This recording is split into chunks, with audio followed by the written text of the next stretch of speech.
Bonjour à tous, bienvenue chez SOAT. J'ai j'ai l'honneur de vous présenter aujourd'hui avec Raïm une présentation sur comment repousser les limites de l'agilité. Raïm et moi-même sommes Lean Six Sigma. Donc toute l'idée de cette présentation consiste à vous parler d'Agile et des approches Lean et Lean Six Sigma et voir comment nous pourrions bénéficier de ces approches pour travailler mieux en agile encore. Je vais laisser Raïm se présenter après. Donc, je m'appelle Alexandre Billon, je suis coach agile chez SOAT, Greenbelt, Lean Six Sigma et formateur. Bien, Chaim, aujourd'hui coach agile, donc ça fait à peu près 3 ans que j'ai intégré SOAT. Avant ça, une vie plutôt d'entrepreneur. Qui m'ont permis de découvrir énormément de choses, tant du point de vue du management que du développement du logiciel, développement de produits. J'ai découvert l'agilité sur le terrain. Je suis devenu naturellement coach agile parce que envie de partager mon expérience avec mes clients. Et assez rapidement, j'ai essayé de mélanger toutes les techniques que je voyais qui intéressaient mes clients. C'est-à-dire qu'on trouvait beaucoup d'agilité, on trouvait du CMMI, on trouvait du Lean. On trouve de plus en plus de Lean Six Sigma, et à chaque fois qu'une nouvelle méthodologie, un nouveau courant, une nouvelle méthode, je ne sais pas comment on peut appeler ça, arrive en entreprise, moi je l'ai vécu de l'intérieur chez mes clients, c'est un peu un clivage. Par exemple, entre je sais pas, agilité et Lean Six Sigma, on va dire le Lean c'est le Lean Management, donc ça ne peut pas coller avec l'agilité qui fait la promotion de l'Agile Management. Le Management 3.0, ça ne peut pas être du Lean Management. Nous, on va essayer de vous montrer qu'on peut profiter de toutes ces méthodes pour arriver à quelque chose qui, moi, m'intéresse particulièrement. Si je regarde un peu mon passé d'entrepreneur, je ne me suis jamais vraiment focalisé sur une méthode officielle pour travailler. J'ai commencé à travailler et au fur et à mesure que j'en ai ressenti le besoin, que mes collaborateurs en ont ressenti le besoin, on s'est amélioré. Je ne parle pas d'agilité à l'époque, je ne parle pas de Lean à l'époque, je ne connais rien de tout ça, mais quand même, dans l'état d'esprit, la méthode importe peu. Il faut produire, il faut satisfaire les clients, il faut satisfaire les investisseurs quand on en a, il faut satisfaire les salariés, les collaborateurs, il faut qu'ils y trouvent leur compte aussi. Et finalement, je pense que, voilà, ce que je vois en entreprise, c'est que le Lean Six Sigma, c'est l'outil de la direction financière. Il n'y a pas une entreprise que j'ai pu intégrer pour essayer de leur apporter des compétences sur ces sujets qui pouvaient les intéresser sans qu'on dise « ouais, mais on va virer du monde derrière ». C'est clair. L'agilité, à contrario, c'est un outil qui est vraiment, vraiment IT. Enfin, je ne le vois pas difficilement. Alors, vous pourrez faire exception et vous pourrez nous expliquer un peu ce que vous voulez. Mais l'IT, pour moi, c'est vraiment le lieu du développement de l'agilité. Et c'est extrêmement dommage. C'est quelque chose qui limite le développement de l'agilité. Et voilà, l'objectif de cette conférence, c'est d'essayer de faire en sorte que des personnes qui parlent agile arrivent à parler avec des personnes qui, elles, parlent de chiffres, qui parlent de gains mesurables, qui parlent d'euros, parce que c'est la direction financière en face quand même. Donc on va adresser différents sujets. On va essayer de dresser, en tout cas Alexandre vous expliquera un petit peu, parce qu'il a un passé agile plus, on va dire, plus ancien que le mien. Il a plus d'expérience en agilité que moi, pure. Il vous expliquera un peu sa vision du succès agile aujourd'hui.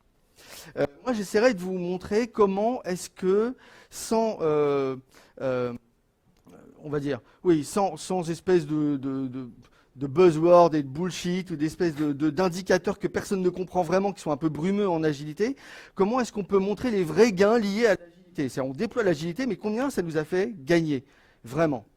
Et je vous ferai découvrir quelques outils du Lean et du Lean Six Sigma et une méthodologie que j'ai déployée en entreprise pour essayer de mesurer ces gains, les mesurer en euros. Après, on parlera de valeur métier, parce que le Lean parle beaucoup de satisfaction client, l'agilité aussi. Mais on n'a pas les mêmes outils, on n'a pas les mêmes méthodes pour arriver à cette fameuse satisfaction client. Et là, on va essayer de vous proposer une méthode mixte qui permet d'avoir les avantages de l'un et les avantages de l'autre méthode. Enfin, on va parler d'amélioration continue, au cœur des deux méthodologies d'ailleurs. Si vous faites du Scrum, si vos équipes travaillent en Scrum, vous avez vos reviews, vous avez vos sprints rétrospectives. Tout ceci dans le but d'améliorer à la fois le produit à la fin de chaque sprint et en même temps d'améliorer votre manière de fabriquer ce produit. Je vous expliquerai un petit peu comment est-ce que le Lean Six Sigma prévoit l'amélioration continue des pratiques. Elle est radicalement différente, je trouve, mais complémentaire. Et sur la fin, nous, on a appris beaucoup de choses en déployant à la fois du Lean et de l'agilité en entreprise. Et on conclura sur, finalement, sur une approche qui soit Lean, mais pas forcément portée par la direction financière, qui soit agile, mais pas forcément portée par l'IT, et qui nous permettent d'obtenir une meilleure agilité si vous avez déjà commencé à la déployer, et qui vous aidera à envisager l'agilité de votre entreprise, l'agilisation de votre entreprise différemment, si c'est encore un projet. Est-ce que déjà parmi vous, tout le monde ici a dans son entreprise vu amorcer le déploiement de l'agilité? Globalement, vous êtes tous agiles. Et est-ce que dans vos entreprises, on parle de Lean Six Sigma en même temps? Non, pas tous. Lean, oui. Ok, d'accord. Okay. Très bien. Alors, dans le Six Sigma, il y a beaucoup de statistiques. C'est l'approche qui amène à l'excellence opérationnelle. Qui dit excellence opérationnelle dit maîtrise statistique de la performance. On ne va pas ici s'attarder trop sur ce sujet parce que la plupart des entreprises qui déploient du Lean Six Sigma font l'impasse dessus. Donc, sauf si vous me dites le contraire et vous me confirmez le contraire, on pourra peut-être en dire un mot. Ce sera sinon l'objet d'une autre conférence qui nous amènera sur d'autres sujets beaucoup plus pointus. Ou d'une séance de questions à la fin. Ou d'une séance de questions. Alexandre.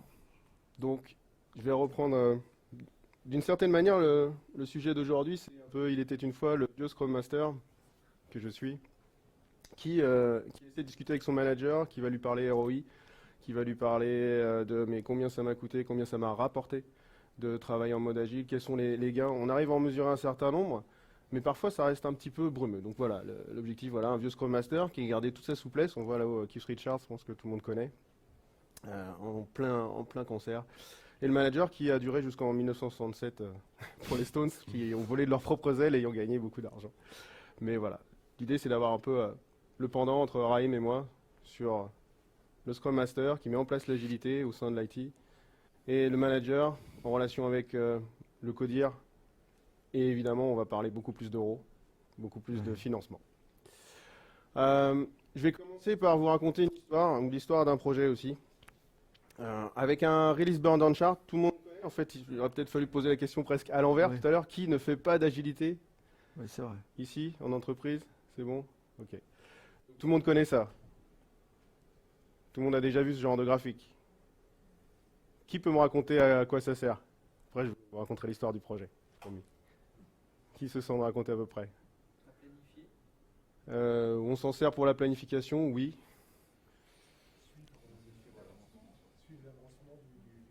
Ouais, suivre le reste à faire. Je sais que c'est souvent l'histoire du demi-verre à moitié plein, verre à moitié vide, mais on aime bien regarder plutôt le reste à faire. Normalement, ce qu'on a fait là, c'est pas un avancement. On a démontré les choses, on a prouvé que ça fonctionnait, donc on regarde ce qui nous reste à faire. On a mis une ceinture de sécurité là avec normalement les démonstrations. Et on a prouvé à nos utilisateurs, à leurs représentants, que ce qu'on a fait fonctionne. Donc ça, c'est un risque bandant d'un projet sur lequel j'ai pu intervenir. C'est la refonte d'un site institutionnel complet avec une partie éditoriale, une équipe intégrée sur site, enfin le cas idéal de l'agilité quasiment. Et ça nous a permis surtout de piloter. C'est vraiment un outil de pilotage projet.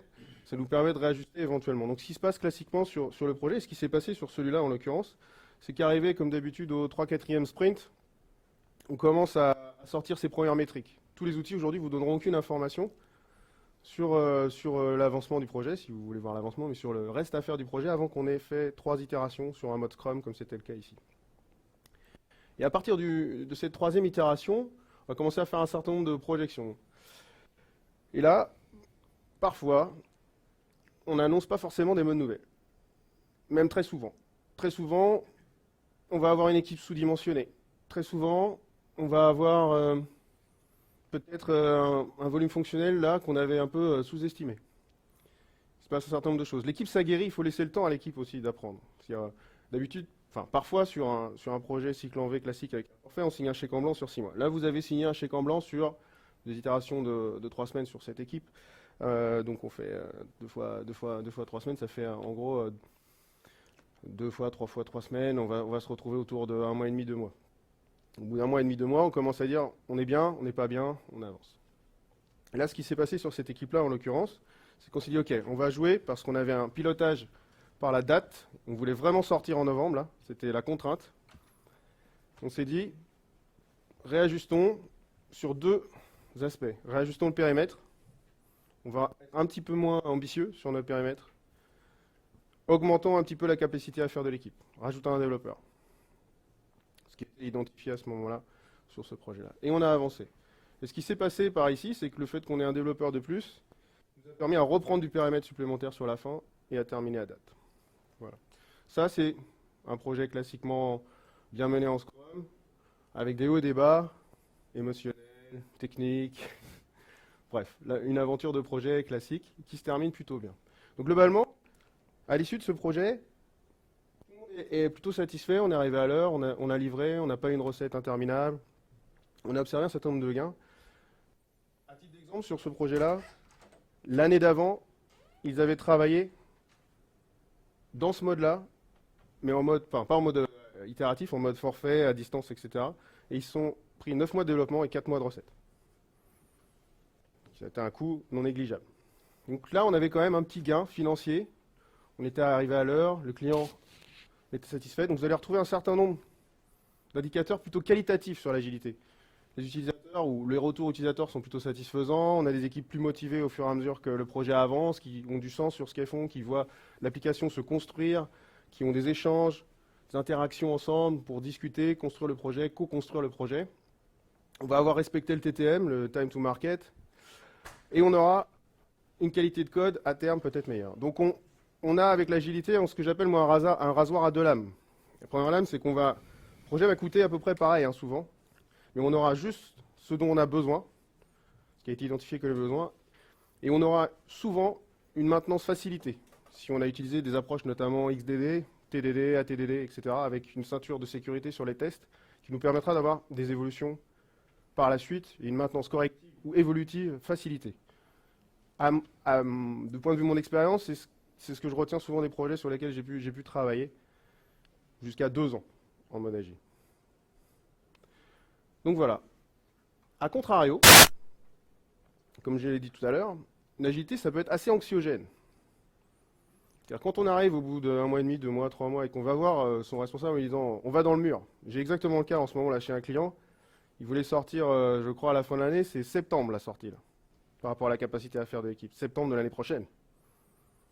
Branle-bas de combat. D'habitude, le branle-bas de combat, il a plutôt lieu à la fin, sur des cycles en V ou des approches plus prédictives. Là, c'est branle-bas de combat, et il va falloir remonter dans les couches, les métiers, les budgets. Mais c'est pas possible, comment tu peux me dire ça? Tes chiffres sont complètement faux. Ça remue pas mal. Même des fois, on dit, ouais, l'agilité, c'est bien sympa, mais les gars, vous n'êtes pas en train de vous surprotéger. Donc là, il faut continuer, accompagner, expliquer, être pédagogique. On leur explique ce que je vous ai dit tout à l'heure. On travaille sur un reste à faire, sur une capacité à produire constatée. Et puis, on a du mal aussi parfois à expliquer à certaines personnes, surtout ceux qui financent, ce qu'est un story point, ce qu'est une business value. C'est un peu fumeux tout ça. C'est un petit peu de la monnaie quand même. On explique l'approche, mais tout le monde ne comprend pas. Il dit, moi j'ai mis un budget là sur la table, moi j'en ai pour combien là avec mes euros là? Puis tu me dis qu'avec les euros que j'ai mis, j'ai pas grand chose. Donc c'est assez violent, mine de rien, comme approche. Et donc, on passe souvent par ces phases-là. C'est le Gartner Hype Cycle, c'est ça? Si je dis pas de bêtises. Donc on a voulu travailler sur l'agilité, on a voulu travailler en agile. On a parfois des attentes exagérées, comme n'importe quelle approche. Que ce soit une technique, une technologie, mais là c'est une méthode. Et puis on a la phase de désillusion. Donc ça va très très vite en agile. Souvent. On arrive assez vite dans la phase de désillusion, un peu comme je l'expliquais. La remontée vers la lumière, on commence à produire, les premières démos font leur effet, la confiance s'installe. Et enfin, on a une équipe qui devient prédictive. Que vous fassiez du Kanban ou du Scrum, vous commencez à avoir une prédictibilité sur la capacité à produire de votre équipe. Plutôt sur un plateau. Et tout l'objet de l'échange qu'on a aujourd'hui avec Raim, c'est un peu de travailler sur cette zone-là. Vous êtes arrivé à avoir une équipe qui commence à produire, un peu comme celle que j'avais tout à l'heure dans le projet. Se dire, est-ce que finalement, les gains qu'on a ici en productivité, on ne pourrait pas être un petit peu plus au-dessus? Est-ce qu'on n'a pas les moyens de relever un peu le niveau? On n'a pas le moyen de mesurer mieux? Est-ce qu'on n'a pas le moyen de faire des gains d'efficacité? Comment on peut prouver que notre monnaie de singe, nos story points, nos business value, rapportent de l'argent? Et pour ça, je vais passer la parole à Ryan qui va vous expliquer un petit peu comment on peut aller chercher des choses dans le Lean et le Lean Six Sigma pour aller un tout petit peu plus loin. Merci Alex. Alors il y a effectivement deux sujets qu'on va essayer d'aborder l'un après l'autre. Le premier sujet, c'est j'ai une équipe agile qui fonctionnait avant en cycle en V, ou j'ai des équipes qui fonctionnent traditionnellement en cycle en V, j'en ai d'autres qui fonctionnent en agilité. Est-ce que je peux prouver, par un moyen ou un autre, que les équipes agiles me coûtent moins cher que les équipes cycle en V standard? Sans considérer que, de toutes les façons, dans un projet cycle en V, on va finir par tirer le projet, qu'on va finir par négocier de nouveaux budgets, qu'on va dépasser les délais, etc. Mais on va prendre, imaginons, à part égale, une durée égale, un projet cycle en V et un projet agile, essayer de les comparer en termes de gains d'efficacité. Le Lean parle beaucoup d'efficacité. D'ailleurs utilisé très généralement pour gagner en efficacité au travers de l'élimination du gaspillage. Et bon, très souvent, on passe par le Lean pour dire, bon voilà, je travaille aujourd'hui comme ça, j'aimerais me lancer dans le Lean pour éliminer le gaspillage, donc gagner en efficacité et imaginer une nouvelle manière de travailler donc qui soit plus efficace. Ici, on ne va pas l'utiliser vraiment de cette manière, parce qu'à la limite, le changement, vous l'avez déjà fait. Vous êtes déjà passé à l'agilité. Et on cherche un moyen de comparaison entre ce que vous faites aujourd'hui en agilité et ce que vous faisiez avant en cycle en V. Donc on est un peu a posteriori. Quoi qu'il arrive, on va passer par des ateliers de value stream mapping, mais donc ces ateliers, on va un peu les repositionner peut-être en termes d'objectifs. Et l'expérience que j'ai pu faire plusieurs fois et qui porte vraiment ses fruits, déjà en réaction à des personnes qui disent qu'on ne peut pas comparer ce qui n'est pas comparable. Un projet cycle en V comme ça, enfin vous, je ne sais pas comment vous le sentez, mais très souvent on me dit un projet en cycle en V, c'est absolument pas comparable avec un projet agile. Enfin, il n'y a aucune... En fait, en réalité, pour moi, il n'y a pas de raison de ne pas pouvoir les comparer, parce que dans les deux cas, on développe un produit, dans les deux cas, on code, dans les deux cas, on recette, dans les deux cas, on écrit des specs, enfin, quelle que soit leur forme. Donc, comparons-les.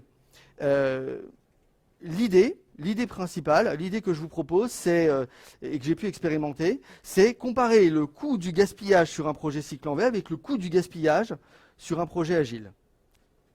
Ça en passant par un outil standard qui existe depuis des dizaines d'années, qui est le Value Stream Mapping. Je vais vous présenter un petit peu le Value Stream Mapping. On va voir un petit peu comment on entend le gaspillage pour ceux qui ne le connaissent pas. L'efficacité d'une équipe, c'est un pourcentage. C'est un ratio entre le temps passé à produire sur le temps passé tout court. Il vous faut 6 mois pour délivrer une fonctionnalité, mais en réalité, sur ces 6 mois, votre équipe ne va travailler que, je sais pas, 1 mois. Donc votre efficacité, c'est 1/6. C'est un pourcentage. Moi, je ne vais pas tant me concentrer sur cette efficacité-là, 1%, 10%, 15%, qu'on a en général, mais je vais plutôt essayer d'évaluer le coût du gaspillage en transformant le temps perdu, c'est-à-dire le temps passé à gaspiller, en gros, le temps passé sur des activités qui sont identifiées comme du gaspillage dans le Lean, et les convertir très simplement en euros en passant par le coût de l'ETP. Une personne vous coûte 700 € par jour. En général, sur une DSI, c'est assez évalué, tout est nivelé avec les coûts de structure et le reste. Donc, si une personne ou si une équipe a perdu 8 heures sur telle activité, 10 heures sur une autre, très rapidement, on arrive à dire, elle a gaspillé tant de temps qui m'a coûté tant de milliers d'euros, tant de centaines de milliers d'euros. On évalue le gaspillage d'un cycle en V, d'un projet cycle en V qui a vécu, on peut en faire une rétrospective. On évalue le gaspillage au travers d'une VSM complètement différente sur un projet agile, on fait la différence des deux, et voilà ce qu'on a économisé, c'est-à-dire voilà ce qu'on n'a pas perdu, en gros. Alors ça peut être sur des projets différents, ça peut être sur la même équipe qui a vécu les deux étapes. J'irai pas comparer, je sais pas, même si en agilité, l'activité de maintenance et l'activité projet, sincèrement, moi la distinction fait pas de sens, mais j'irai pas comparer deux activités totalement différentes, où les fonctionnements de base sont complètement différents. Bon, très généralement, mon expérience quand même, c'est que quand vous travaillez en cycle en V, vous avez les mêmes comportements sur les projets. J'en vois des dizaines. Globalement, le projet cycle en V se déroule à peu près de la même manière. On peut l'apprendre sur 6 mois et en extraire ce qui a été produit et ce qui s'est passé. Et sur les projets agiles, pareil, très généralement, on est sur des équipes qui font du Scrum, ou parfois mélangé à du Kanban, mais bon, l'idée d'itération est là, ça c'est sûr. Et donc tous les projets agiles aujourd'hui, tu peux le confirmer, mais tous les projets agiles ont une forme qui est très similaire. Après, on ne va pas comparer au centime d'euro près, parce que le lean, c'est quand même éviter de gaspiller. Passer 6 mois à mesurer exactement le gain d'un projet agile qui a duré 6 mois, c'est du gaspillage. On va avoir un ordre d'idées très, très large. Pour l'avoir fait plusieurs fois, de toutes les façons, vous allez rencontrer deux cas. Le premier cas, c'est que vous allez trouver que finalement, il n'y a pas de gain réel. Vous faisiez de l'agilité, vous faisiez du cycle en V. Les équipes cycle en V sont parfois moins stressées, plus tranquilles, parce que portées par la hiérarchie, elles savent qu'elles vont négocier des rallonges, elles savent que ça va se passer, puis on va justifier. Et les projets agiles, souvent, eux, sont plus engagés pour réussir, sont plus stressés. Et globalement, il y a des entreprises, c'est qu'effectivement, quand on compare agilité et cycle en V, on ne voit pas un grand gap. On va essayer de comprendre pourquoi il n'y a pas ce grand gap après. Dans d'autres cas, on voit une différence énorme. On voit une différence énorme. Donc on ne va pas... oui ? J'ai une question. Quand tu dis on ne voit pas de grosse différence, comment tu fais pour monétiser le sentiment de responsabilité qui va naître avec l'agilité? Alors, le sentiment de responsabilité, C'est c'est-à-dire... l'engagement. Responsable du projet qu'elles sont en train de délivrer, ça, pour moi, c'est pas monétisable avec la règle dont tu parlais juste avant. Ouais. Donc tu parlais juste avant, qui était le nombre d'heures fois le coût de l'ETP. C'est quelque chose qui est assez... Oui. C'est pas de la foi, mais... Oui, c'est vrai. Et pour avoir, alors après, on peut en discuter, mais pour avoir parlé à des codir et à des membres de COMEX, en réalité, cet effort, cet engagement, je suis désolé, mais il n'a pas de valeur en fait. On s'en moque un peu. C'est-à-dire que de toutes les façons, les décisions qui sont prises en haut sont des décisions qui visent à croire en le fait que quoi qu'on fasse, quelques réorganisations, les équipes vont faire en sorte que ça tourne. Et c'est la différence entre efficacité et efficience, d'ailleurs. Le coût de l'efficacité peut être énorme. Donc, ce que tu dis, l'engagement d'une équipe agile, est-ce qu'on la mesure ou pas? On ne va pas la mesurer au travers de l'efficacité, on va la mesurer plutôt au travers de l'efficience. C'est-à-dire, oui, une équipe agile n'est pas beaucoup plus efficace qu'un projet cycle en V, mais combien coûte cette efficacité? Peut-être que cette efficacité coûte très, très, très, très cher. À l'inverse, on pourra dire, ah non, finalement, on a réussi notre coup. L'efficacité est bien plus grande sur un projet agile, alors qu'en est-il de l'efficience? Est-ce que c'est rentable ou est-ce que c'est pas rentable? Mais il y a l'efficacité et le coût de l'efficacité. Il faut pas mélanger les deux. Quand on parle d'engagement, d'effort, etc., moi, je me positionne plus du côté de l'efficience. C'est-à-dire combien coûte cette efficacité. Mais quoi qu'il en soit, c'est pas un critère, alors pour l'avoir présenté en codir, honnêtement, c'est pas un critère qui est entendu. Ça m'a l'air de ne pas être le nerf de la guerre, quoi. C'est pas la toute première chose dont on discute en COMEX. Ça a un impact, ça peut être mesuré sur un taux de turnover sur les équipes, ce genre de choses, clairement. Ça peut potentiellement avoir un impact. Maintenant, honnêtement, c'est parfois les RH qui va remonter là. Attendez, les équipes, moi j'ai un turnover et une perte de compétences qui est assez importante. Allez chiffrer ça, c'est un gaspillage d'ailleurs, t'en parleras peut-être mieux que moi tout à l'heure, Raïm. Exactement. Tout à fait. Ah oui, oui. Mais le temps de les former. Reformer ton équipe une fois qu'elle a été démontée par le départ d'une personne. Oui. Ça peut être quelque chose que monétiser. On peut le monétiser de cette manière-là. Ça, c'est monétisable. S'il faut 8 mois pour former une personne et que ça pénalise l'équipe sur... Alors, après, ça, c'est un fonctionnement. Ce que je vais vous proposer, c'est ce que j'ai fait de manière lambda. il ne faut pas le prendre tel quel, il faut l'adapter, il faut juste voir un petit peu le mécanisme. Mais clairement, en tout cas, on arrive à donner une idée déjà de combien on a économisé en passant d'un projet cycle en V à un projet agile. Oui.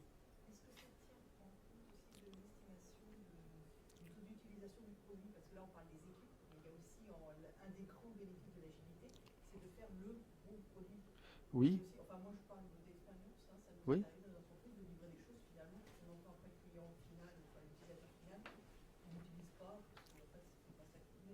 Oui.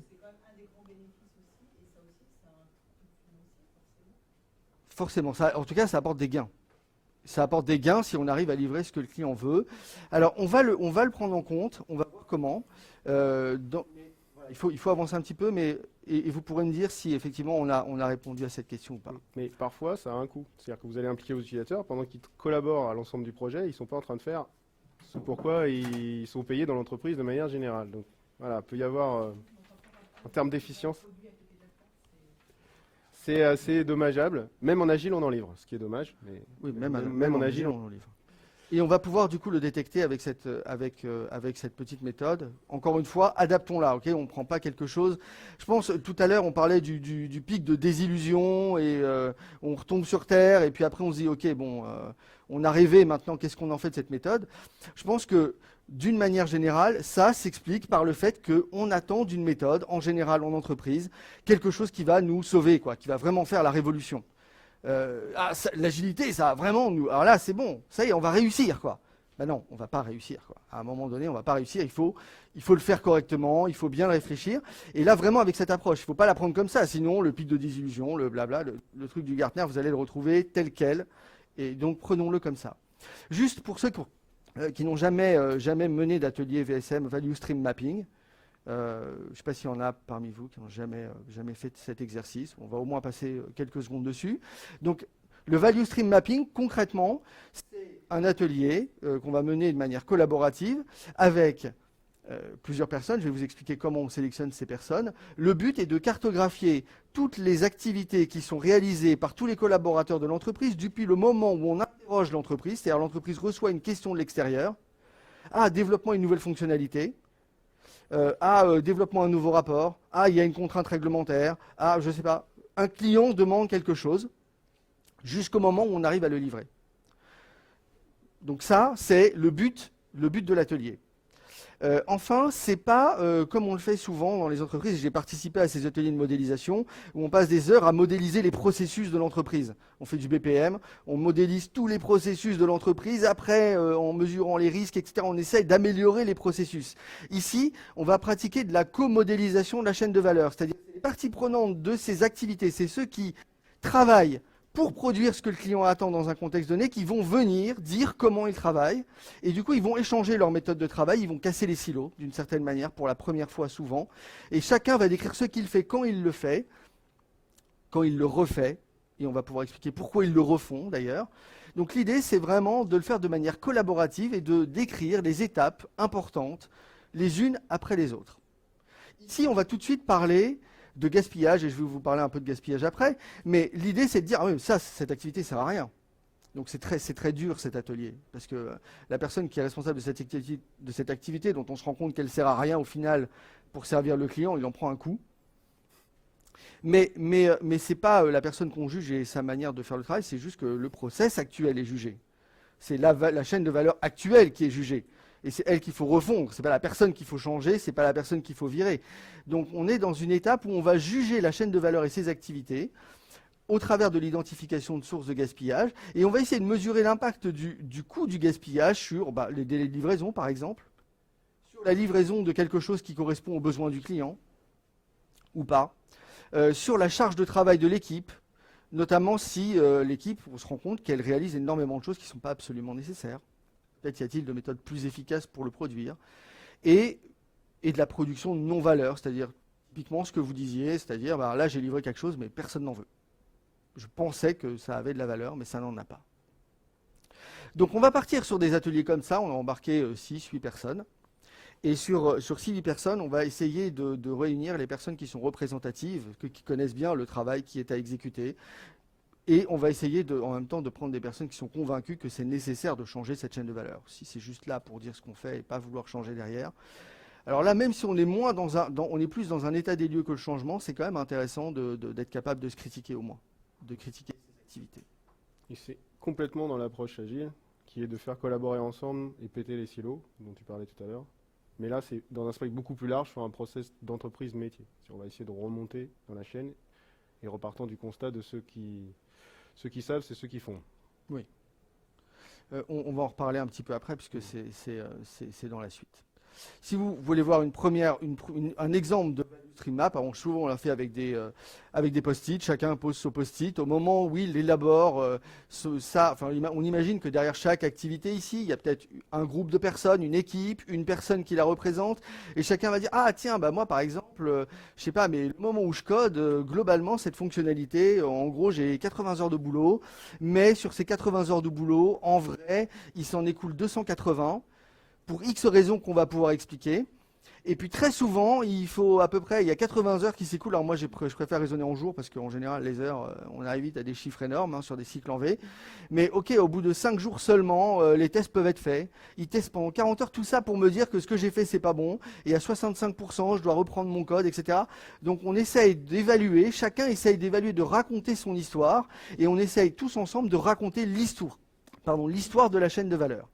On mesure les temps, et là pareil, alors il y en a qui vont faire des extrémistes à mesurer les temps, à prendre des logiciels de mesure de temps, il y en a qui vont vous demander de faire du time tracking pour vraiment comprendre ce que vous faites à la minute, et là on rentre dans des délires qui à mon avis sont pas bons, sont pas corrects. Nous, tout ce qui nous intéresse, c'est pas de connaître le coût du gaspillage dans l'absolu, ici, d'une chaîne de valeur, dans le cadre d'un cycle de projet en V. Nous, ce qui nous intéresse, c'est de comparer deux cycles de projet. C'est-à-dire, moi, ce que j'ai envie de vous dire, c'est faisons les mêmes erreurs de calcul, faisons les mêmes approximations. Si vous décidez d'approximer tout à la demi-journée, approximez tout à la demi-journée, mais faites-le dans les deux cas, dans la VSM agile et dans la VSM non agile. Et du coup, le delta, qui est l'erreur que vous allez commettre ici et là-bas, finalement, vont globalement s'annuler. Encore une fois, on veut une ordre d'idée. On veut pas quelque chose de super précis. Plus on passe du temps à faire ça, plus on gaspille du temps. Puisque notre vrai boulot, ce n'est pas de mesurer l'efficacité de l'agilité, quand même, c'est de délivrer, quoi, en basique. Donc, le premier travail est d'élaborer cette chaîne de valeur, de mesurer les temps indicatifs, de voir les allers-retours qui sont du gaspillage, et derrière, d'essayer de se rapprocher, parce que le gaspillage, tout le monde dit que c'est intuitif, hein, on a de l'intuition, on a beaucoup de pragmatisme, donc on sait quand on produit de la valeur et quand on ne produit pas de la valeur. Oui. L'atelier VSM, il dure combien de temps? Est-ce que c'est itératif? Alors, pour arriver à la chaîne de valeur aboutie, par exemple? quoi qu'il arrive, alors déjà ça réunit, c'est vrai que je ne l'ai pas dit, mais je ne pense pas qu'il faille réunir plus d'une personne pour la faire. Il faut trouver des intervenants à chaque fois pertinents pour nous aider à comprendre cette chaîne de valeur. Et moi, je la réalise jamais en plus de 2 heures la première fois. Et quand c'est la deuxième, troisième fois qu'on la réalise, on arrive à la réaliser en 45 minutes, 1 heure. Mais grand maximum. Alors ça doit se faire, dans l'idéal, ça se fait en une seule fois, c'est-à-dire que c'est 1 heure d'affilée, 2 heures d'affilée que vous bloquez pour travailler sur cette VSM. Mais ce qui nous intéresse, c'est de décrire la réalité du terrain. Donc si vous n'avez pas autour de la table la réponse à qu'est-ce qui se passe, alors il vaut mieux arrêter plutôt que de deviner. Dès que vous allez deviner, vous allez peut-être vous tromper, vous allez peut-être biaiser le résultat. Et donc, il ne faut pas hésiter à aller voir sur le terrain, impliquer d'autres personnes. S'il faut arrêter le travail et le reprendre après, et replanifier la suite, pour vraiment être sûr des différents chiffres. Sur un cas vraiment compliqué, ça m'est arrivé d'aller faire une première version de la VSM avec des personnes, et on n'avait pas pu tous les réunir, et puis ensuite on l'a reprise, on l'a présentée à des personnes qui nous ont corrigés, qui nous ont revus, mais quoi qu'il arrive, j'ai jamais eu besoin de faire plus de 3 ateliers, et à chaque fois, c'est jamais 3 fois 2 heures. Ça doit être très rapide. Encore une fois, il faut pas chercher, il y a précision, exactitude. C'est pas être très précis qui va nous aider à être plus exact. D'accord ? La VSM, elle ne sera pas plus juste, plus vraie, plus représentative de la réalité parce que vous avez mis plus de précision, plus de détails. Donc il faut savoir s'arrêter à un moment et se dire, là on tient notre VSM, faisons exactement pareil pour la suivante. Juste un mot pour les gens qui pratiqueraient du Kanban ou qui ont voulu le mettre en place. La première chose qu'on cherche à faire en Kanban, c'est ça, c'est le value stream mapping, mais malheureusement c'est souvent seulement à l'échelle de l'IT. Déjà quand c'est à l'échelle de l'IT, en partant des personnes qui expriment les besoins jusqu'à la personne qui va aller déployer l'applicatif, c'est pas mal. Mais là, sur l'approche VSM, on essaye d'élargir encore un peu plus sur l'ensemble des activités métiers avec le logiciel, la production de logiciels prise en compte. Voilà. Donc, mais c'est quelque chose qu'on préconise fortement, en tout cas si vous voulez démarrer sur un Kanban. Oui, Kanban s'inspire beaucoup des approches Lean, en tout cas, notamment sur la VSM, mais ne va pas aussi loin. On est sur un périmètre qui est plutôt un périmètre de l'équipe, alors que là, on est vraiment sur un périmètre de l'organisation, depuis le moment où quelqu'un a reçu une demande à traiter jusqu'au moment où toutes les personnes ayant intervenu, on va réussir à livrer le client. Donc ça nécessite souvent d'impliquer, si on est dans l'IT, d'impliquer les experts métiers, parfois des utilisateurs, les MOA, les assistances à maîtrise d'ouvrage, les MOE, la prod, si vous voulez aller jusqu'à la prod. C'est à vous de choisir le bon périmètre. Si vous sentez que dans votre organisation, on n'est pas prêt, c'est pas la peine de se dire on va impliquer tout le monde, sachant qu'il vous faudra peut-être 6 mois pour convaincre tout le monde. Démarrez petit et grossissez, élargissez cette VSM en amont et en aval au fur et à mesure que vous arrivez à convaincre. Le périmètre d'analyse, c'est un sprint ou c'est... Eh bien, ça dépend. Ça dépend. En agilité, c'est pas parce que le sprint, et là tu pourras porter à verre, mais c'est pas parce que le sprint dure 2 semaines qu'une demande exprimée au début de la première semaine est livrée au client à la fin de la 2e semaine. Et toutes les équipes agiles ne sont pas en sprint, justement sur des modes. On la positionne à partir du moment où... Alors, le choix est fait. Soit à partir du moment où la demande est exprimée, soit à partir du moment où l'équipe commence à travailler sur la demande. Si elle commence à travailler sur une demande en sprint 1 et qu'elle finit son travail en sprint 3, alors il faudra considérer tout ce qui a été fait sur l'ensemble des 3 sprints. Ce ne seront pas les mêmes activités. Et peut-être pas forcément les mêmes équipes. Hein, et c'est là où il faut être clair, c'est pas parce qu'on a des sprints de 2 semaines que toutes les équipes agiles arrivent à livrer ce qu'on a exprimé au début de la première semaine à la fin de la 2e. Ce serait le cas peut-être idéal, mais... Pardon ? Est-ce que je comprends que c'est une post-mortem ? C'est une fois qu'on a rendu quelque chose au client, on fait cette analyse. Alors, je n'aime pas appeler ça post-mortem parce que personne, on ne considère pas que le projet soit mort ou quoi que ce soit. On va dire juste que c'est un état des lieux. C'est une sorte de rétrospective un peu plus large que les rétrospectives de sprint. Ça peut être fait aussi, justement, comme je disais tout à l'heure, quand on est sur le plateau de la productivité, on voit une équipe qui tourne et on se dit, comme ça, comme je disais tout à l'heure, on est pragmatique, les gens sentent qu'il y a des freins à notre activité, on n'arrive pas à les chiffrer ou les quantifier ou les prouver, éventuellement à sa direction. On veut les faire apparaître. Faire une VSM, c'est un des moyens de le faire, de montrer que sur la chaîne, à certains moments, comme le disait Raïm, on va délivrer, oui, mais on n'est peut-être pas aussi efficace qu'on le croyait, dans un temps imparti. On va donner des exemples, puisque là, on va essayer de trouver des exemples un peu à chaque source de gaspillage identifiée par le Lean. On va voir que même en agilité, ça peut exister. Une équipe agile, elle rencontre les mêmes gaspillages que n'importe quelle équipe cycle en V, pas de la même manière, pas avec les mêmes coûts, on espère. La communication inefficace, c'est tout le temps qui est perdu en communication. Donc vous échangez énormément de mails, énormément de documents. Pour les équipes qui communiquent entre elles via des documents, notamment, on perd énormément de temps dans la communication. L'agilité, d'ailleurs, fait la promotion de la communication orale. Il y a comme ça... Les interactions, oui, plus que les processus. Oui, et puis il y a la communication en one-to-one et la forme de communication la plus efficace dans le manifeste. Mais on trouve peut-être encore... Pardon ? Et c'est prouvé. Et c'est prouvé, oui. Mais malgré tout, il y a beaucoup d'entreprises dans lesquelles, même en agilité, on trouve de la documentation écrite comme moyen de communication. C'est un moyen inefficace et tout le temps passé à écrire la documentation pour l'envoyer, pour qu'elle soit comprise, etc. Et les échanges derrière sont du temps consacré qui sont identifiés comme du gaspillage. J'ai un bon exemple en ce moment. Il y a une boîte générique, vous avez peut-être ça, pour la remontée des problèmes. J'ai des équipes ou des équipiers qui reçoivent jusqu'à 200 mails par jour d'alerte sur un robot qui remonte des warnings. Enfin, c'est pas du tout optimisé en termes de communication. L'information est diffusée certes à tout le monde, mais tout le monde n'en a pas besoin. Et c'est excessivement inefficace puisque ça pollue un certain nombre de personnes qui n'ont absolument pas besoin d'information, voire qui ne sont pas impliquées. Donc, typiquement, il y aurait quelque chose à faire. Les livraisons intermédiaires non exploitables, finalement, même en agilité, on les trouve. Les exemples sont simples. Votre équipe a livré du code. Le PO, normalement, reçoit la fonctionnalité livrée, mais lui, il n'a absolument pas le temps de tester ça.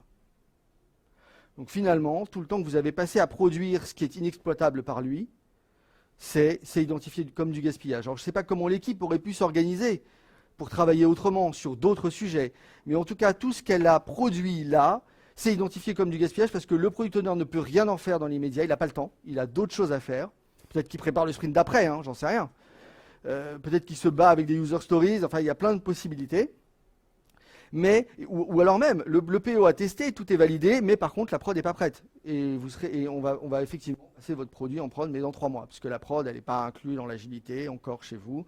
Et donc il y a du temps qui est perdu, et il y a énormément de gaspillage qu'on peut ici qualifier. Le multitasking, le changement de contexte incessant, très souvent est lié au temps d'attente intempestif.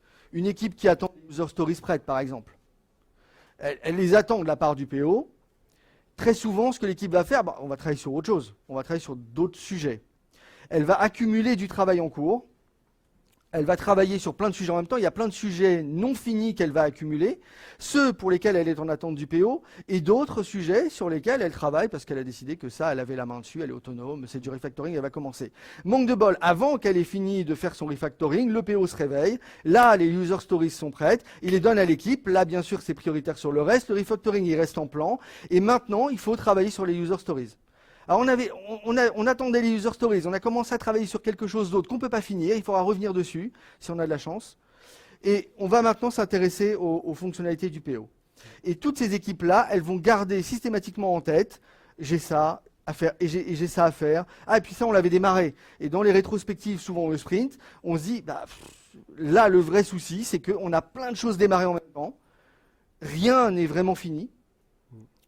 C'est identifié comme du gaspillage. C'est la preuve qu'on peut être agile sans être forcément lean. Et c'est la preuve aussi qu'on peut pratiquer une meilleure agilité en ayant en tête les principes lean de base et notamment en étant centré et éduqué sur la détection en temps réel quasiment de ce que le gaspillage et de ce qu'il signifie. Sur ce sujet-là en particulier, le rigorisme agile voudrait qu'on ne fasse rien.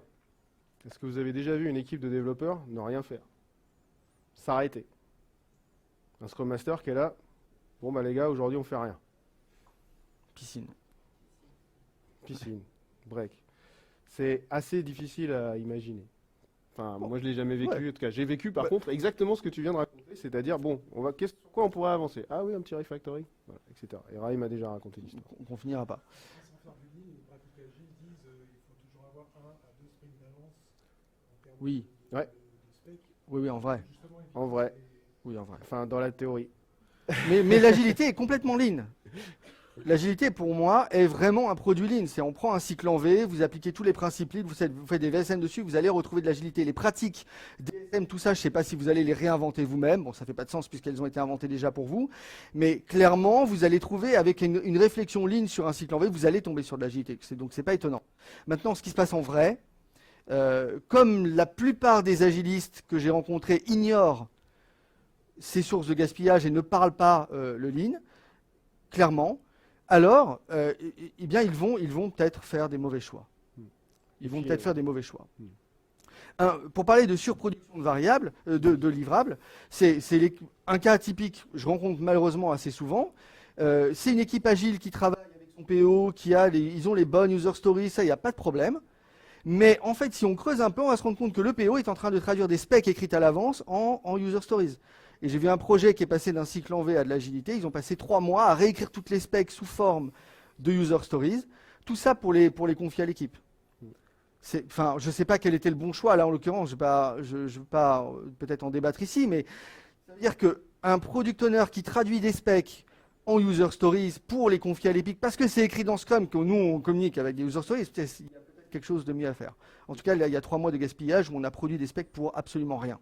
J'ai un autre cas. Ça serait quoi le mieux à faire on parle. Ça dépend sur la version agile ou lean. Sur la version agile, c'est de repartir d'atelier dont je parle un tout petit peu plus tard dans la présentation. Mais moi, n'ayant pas à l'époque où j'étais pas, on va dire, flagué agiliste avec le Lean Six Sigma, etc. J'ai travaillé sur ce qu'on fait d'ailleurs très peu sur des projets cycle en V. On priorise les fonctionnalités. J'essaye de les positionner d'un point de vue utilisateur. Et je les priorise. C'est-à-dire que je ne vais pas prendre toute la spec, la traduire en user stories, puisqu'on me promet que la spec, c'est exactement ça qu'on veut.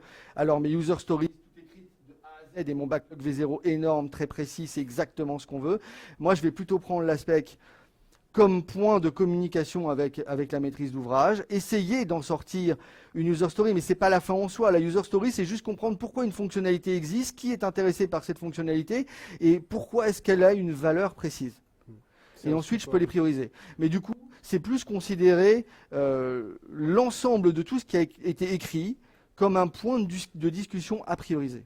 Ne pas attendre les user stories toutes écrites pour prioriser, en gros, mais prioriser déjà ce qui a été fait avant. Sur la surproduction livrable, il y en a un classique, il y a la fameuse expression de besoin qu'on demande parfois aux équipes de traduire en note de cadrage juste pour vérifier qu'ils ont bien compris le besoin. En passant par l'écrit. Pas sûr que ce soit optimal. On produit des choses, on écrit des choses, 2 personnes.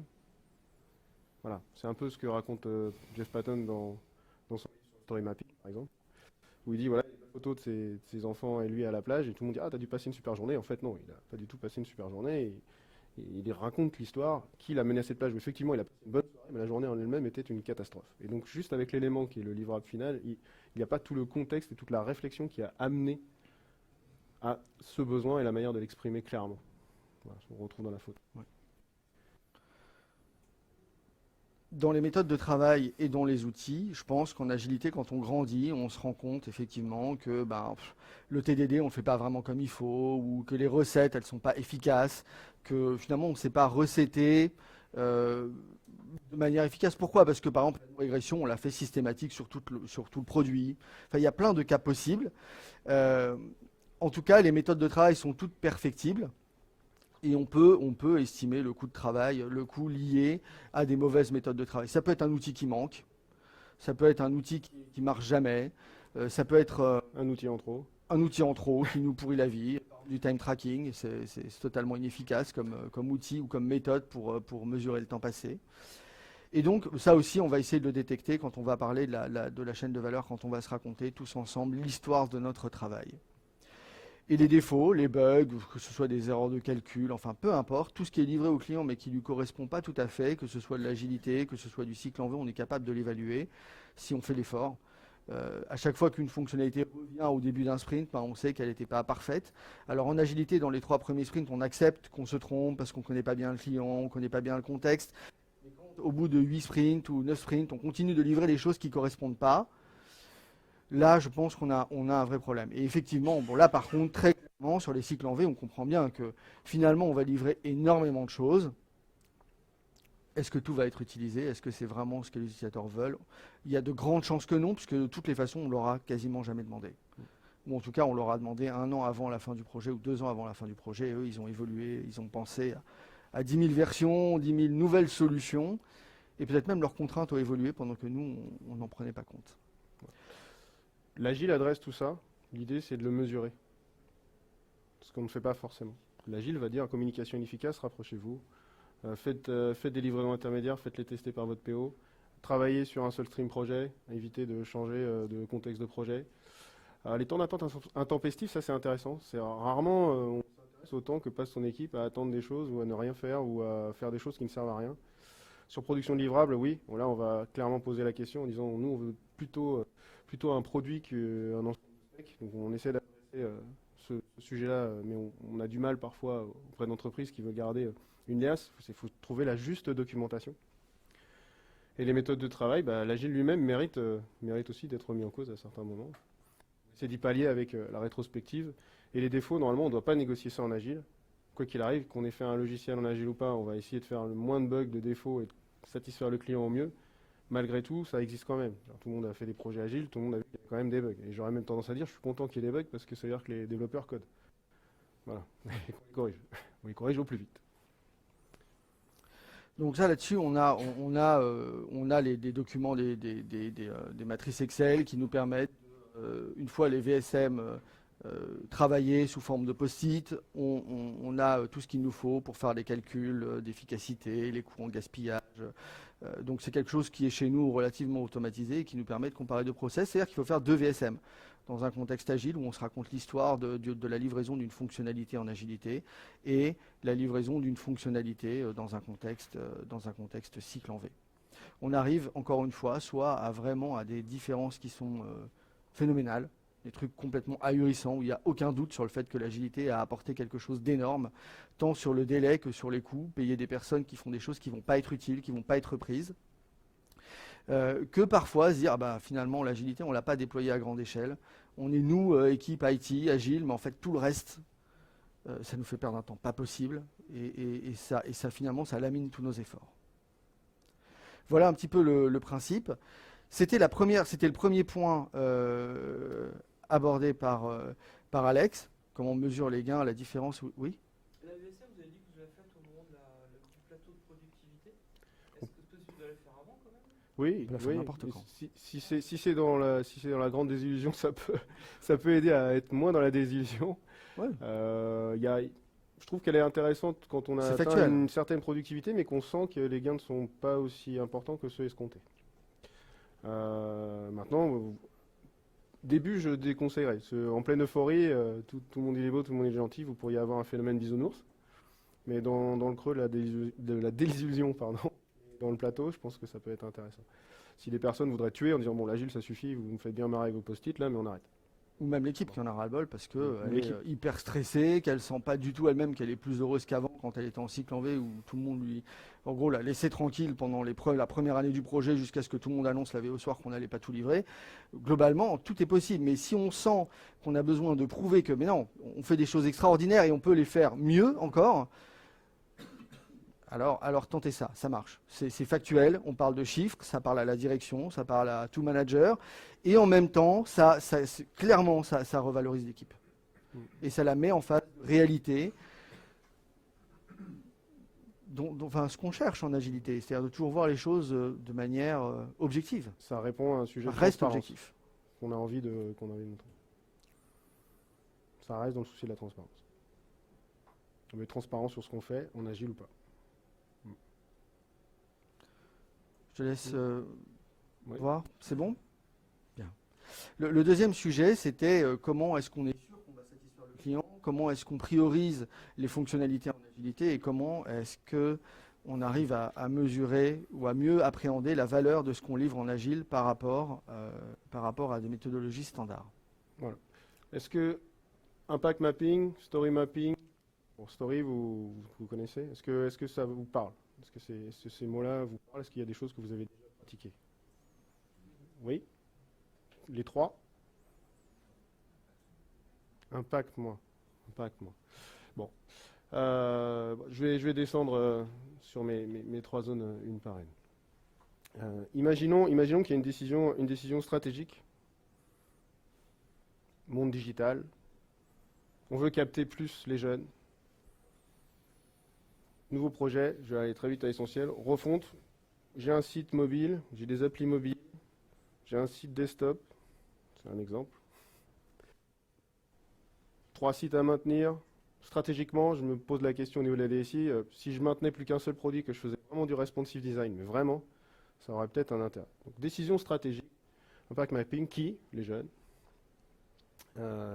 Pourquoi? Pour les capter, pour avoir un site plus attractif, disponible n'importe où, n'importe quand, sur son mobile, sur sa tablette. Comment? Comment? Un site web qui fédère, un seul serveur, moins de coûts de maintenance, une seule application, peut-être augmenter une expertise. Donc là, je suis dans une approche très très rapide, mais très, très vite et très mal décrit de ce qu'est l'impact mapping. Mais voilà, à un niveau stratégique, on va commencer à travailler sur des ateliers d'impact mapping avec des post-it, avec un certain nombre d'éléments. C'est comme ça qu'on va capter de la décision stratégique le besoin pour valider. Et on va retrouver après des choses plus tard. Dans le story mapping, on va s'intéresser au persona et on va essayer de faire la carte des fonctionnalités. Et plus on part de la décision stratégique, plus on arrive vers les solutions avec les équipes de production. C'est comme ça qu'on travaille souvent avec les product owners ou les gens responsables, product managers, responsables de produits qui ont récupéré la décision stratégique. Ici, point de rencontre avec l'équipe de l'IT. Et enfin, l'IT qui derrière, à partir de la carte des fonctionnalités de l'application, va maximiser les usages, va commencer à prioriser les choses, va donner la valeur métier à ces user stories en disant celle-ci elle est différenciante, je la veux en priorité, celle-ci, si je ne l'ai pas, mon site ne fonctionne pas de toute manière, celle-là c'est la base, etc. Donc le product owner et l'équipe, mais surtout le product owner ou le product manager va travailler à ce niveau-là sur un aspect de priorisation classique sur backlog. On peut aussi avoir une approche MMF à ce niveau-là, dont je vais parler un tout petit peu maintenant. Voilà la captation classique du besoin en mode agile. Est-ce que vous avez pratiqué une toute ou partie de ça? MMF ou MVP, ça vous parle, Minimum Viable Product? Là, on est dans cette zone-là, on est ici, sur le MVP. Souvent, à l'IT, on n'arrive pas ici. On n'est pas toujours là. Peut-être ça aurait un intérêt. Il m'en parlera tout à l'heure. Et on est plus forcément à l'IT, accès solution. Donc, comment estimer la valeur métier? J'ai mis classique parce que c'est ceux qu'on propose classiquement. En tant que vieux Scrum Master, comme je disais, à un moment, je vais quand même demander à mon PO s'il n'a pas d'idée. Il me dit non, mais tout est important. Ça, on l'a tous eu, celui-là. Je veux tout. Comment je peux faire une refonte de site si j'ai pas tout ce que j'ai déjà? Je dis non, si tu refais quelque chose, c'est peut-être pour te différencier, faire des choses différentes, mieux, enlever des choses, rajouter des choses. Donc, on va lui demander qu'est-ce qu'il veut faire, la valeur financière, on va voir si c'est des nouveaux clients qu'il veut, ou si c'est fidéliser ceux qui sont là, si c'est sur une chaîne d'achat, par exemple. S'il veut réduire les coûts, notamment, par exemple, la réduction des coûts de maintenance, dont je parlais tout à l'heure. Si on a 2 sites, on n'en a plus qu'un, on n'a plus qu'une équipe qui maintient une seule et même appli, peut-être d'une complexité supérieure. Néanmoins, on a moins d'infra, on a dimensionné l'infra pour les deux, mais globalement, on a 2 bases de code à maintenir au début et on n'en a plus qu'une. Donc en général, on réduit un peu ses coûts de maintenance. On va parfois aussi lui demander de faire la priorisation coût de développement. Donc BV, c'est business value. On lui demandait de mettre cette fameuse valeur métier, dont il choisit complètement l'échelle. Et pour l'instant, on n'est pas du tout sur de l'euro, hein. On est sur la fameuse monnaie de singe dont je parlais tout à l'heure. Voilà, on lui fait pleinement confiance là-dessus souvent. Une fois que l'équipe aura fait un certain nombre d'estimations, on va parfois regarder le ratio entre l'effort que l'équipe va devoir porter et la valeur que ça amène sur le site. Ce n'est pas toujours l'axe de priorisation que je recommande, parce qu'on nous demande souvent, et on est souvent éduqué à dire « ouais, mais combien ça va coûter, etc. » avant de se poser la question, est-ce que c'est important, est-ce que ça amène de la valeur, est-ce que ça va être vraiment utilisé par les utilisateurs? Parfois aussi, on va avoir un gain de connaissance. C'est ce qu'on appelle en agile les fameux spikes, où on a envie d'explorer une nouvelle technologie, on a envie d'aller sur quelque chose qu'on ne connaît pas, sur quelque chose d'innovant, sur quelque chose de différenciant. Et on doit s'aguerrir là-dessus. C'est pour ça souvent qu'on fait des projets agiles aussi, parce qu'on a une bonne visibilité sur peut-être 60, 70, jusqu'à parfois 80% de son périmètre fonctionnel. Mais on a 20%, on se dit, là j'ai envie d'innover, là j'ai envie d'explorer, là j'ai envie d'aller plus loin sur quelque chose que je ne fais pas aujourd'hui, que font peut-être mes concurrents ou qui ne font pas, mais j'ai envie de leur passer devant peut-être avec une nouvelle fonction. Bref, on veut acquérir des connaissances, on veut aussi peut-être mesurer.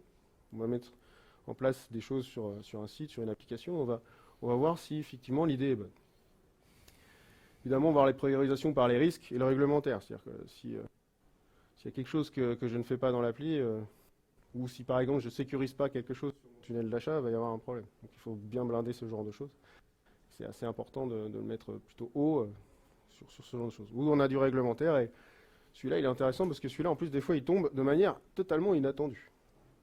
J'ai travaillé sur des projets au moment de la loi Sarkozy qui débloquait les FCP, les fonds de placement. Donc là, il fallait, voilà, l'équipe a eu 15 jours ou un mois pour développer la capacité sur le site de récupérer son argent parce qu'une loi avait été votée. Donc voilà, là, du coup, c'est le genre de choses qui étaient imprévues, qui montent tout de suite très très haut. L'innovation concurrentielle, j'en ai déjà un petit peu parlé, ou le désir d'une fonctionnalité, quelque chose qu'on veut faire. Je veux avoir une voiture hybride. Voilà.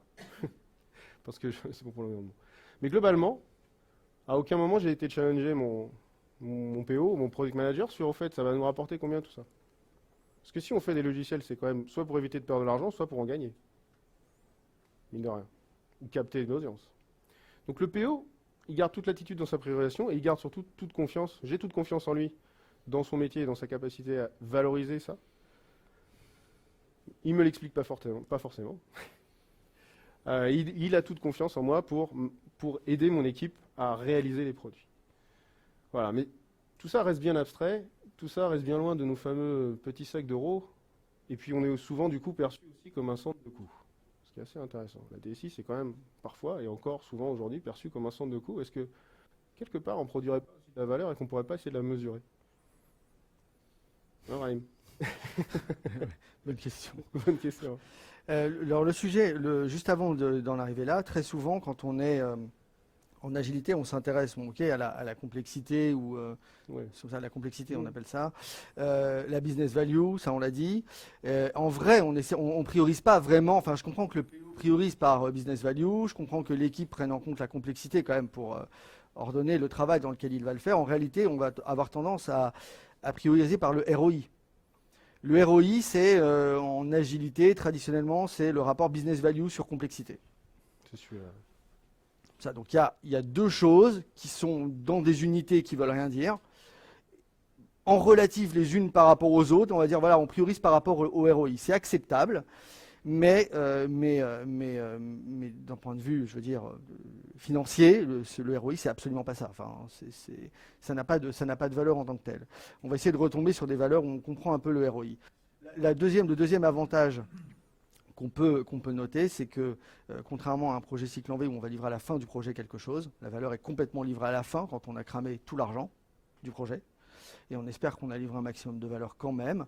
Dans un projet agile, on a l'opportunité de livrer de la valeur avant la fin du projet. C'est-à-dire que je peux commencer à gagner de l'argent, à récupérer des gains, alors que je n'ai pas consommé tout mon budget.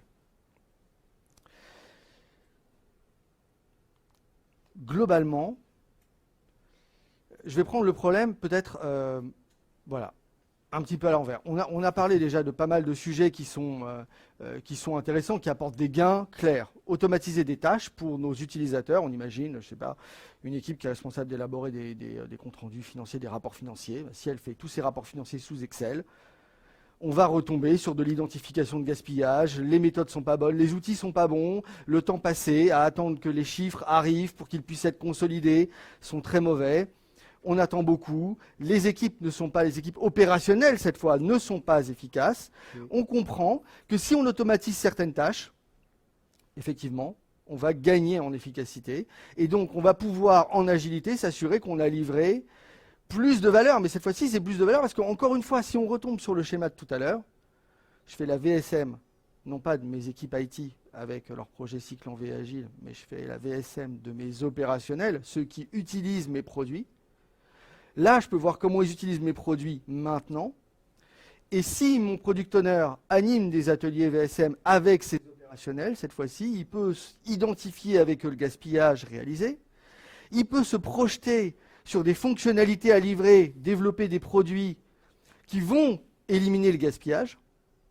Et là, comme le gaspillage, je vous ai dit, on peut le monétiser. Alors immédiatement, la fonctionnalité, si elle répond à ce besoin et qu'elle élimine vraiment complètement le gaspillage, on peut la mesurer clairement en euros tout de suite. Donc c'est vraiment quelque chose de... Alors c'est un outil que les product owners, moi que j'ai vu très peu de product owners utiliser, en fait j'en ai vu aucun, parce que je crois que je suis le seul, j'ai été product owner pendant 1 an, j'ai fait ça avec mes utilisateurs pour essayer le truc, et ça a plutôt bien marché. Ça veut dire que les user stories, finalement, c'est pas le résultat de plein de discussions, de conversations qu'on peut avoir avec les experts métiers ici et là, c'est le résultat d'ateliers VSM avec les opérationnels qui travaillent. C'est l'occasion donc d'identifier tous les problèmes qu'ils ont de production et c'est l'opportunité d'identifier avec eux les vrais user stories qui vont réduire les gaspillages qui coûtent le plus cher et donc les fonctionnalités qui ont le plus de valeur. Donc pas de grande nouveauté dans le fonctionnement, c'est le même atelier qu'avant, mais cette fois-ci je vous propose de l'utiliser dans un contexte complètement différent pour retomber là-dessus. Après, concernant le ROI, très concrètement, ce qu'on attend d'un ROI, du ROI d'un projet, ça dépasse business value sur complexité. Le ROI, c'est censé être le taux d'actualisation qui annule la valeur actuelle nette d'un projet. C'est-à-dire qu'il faut commencer à parler avec la finance, dire c'est quoi la valeur actuelle nette de mon projet.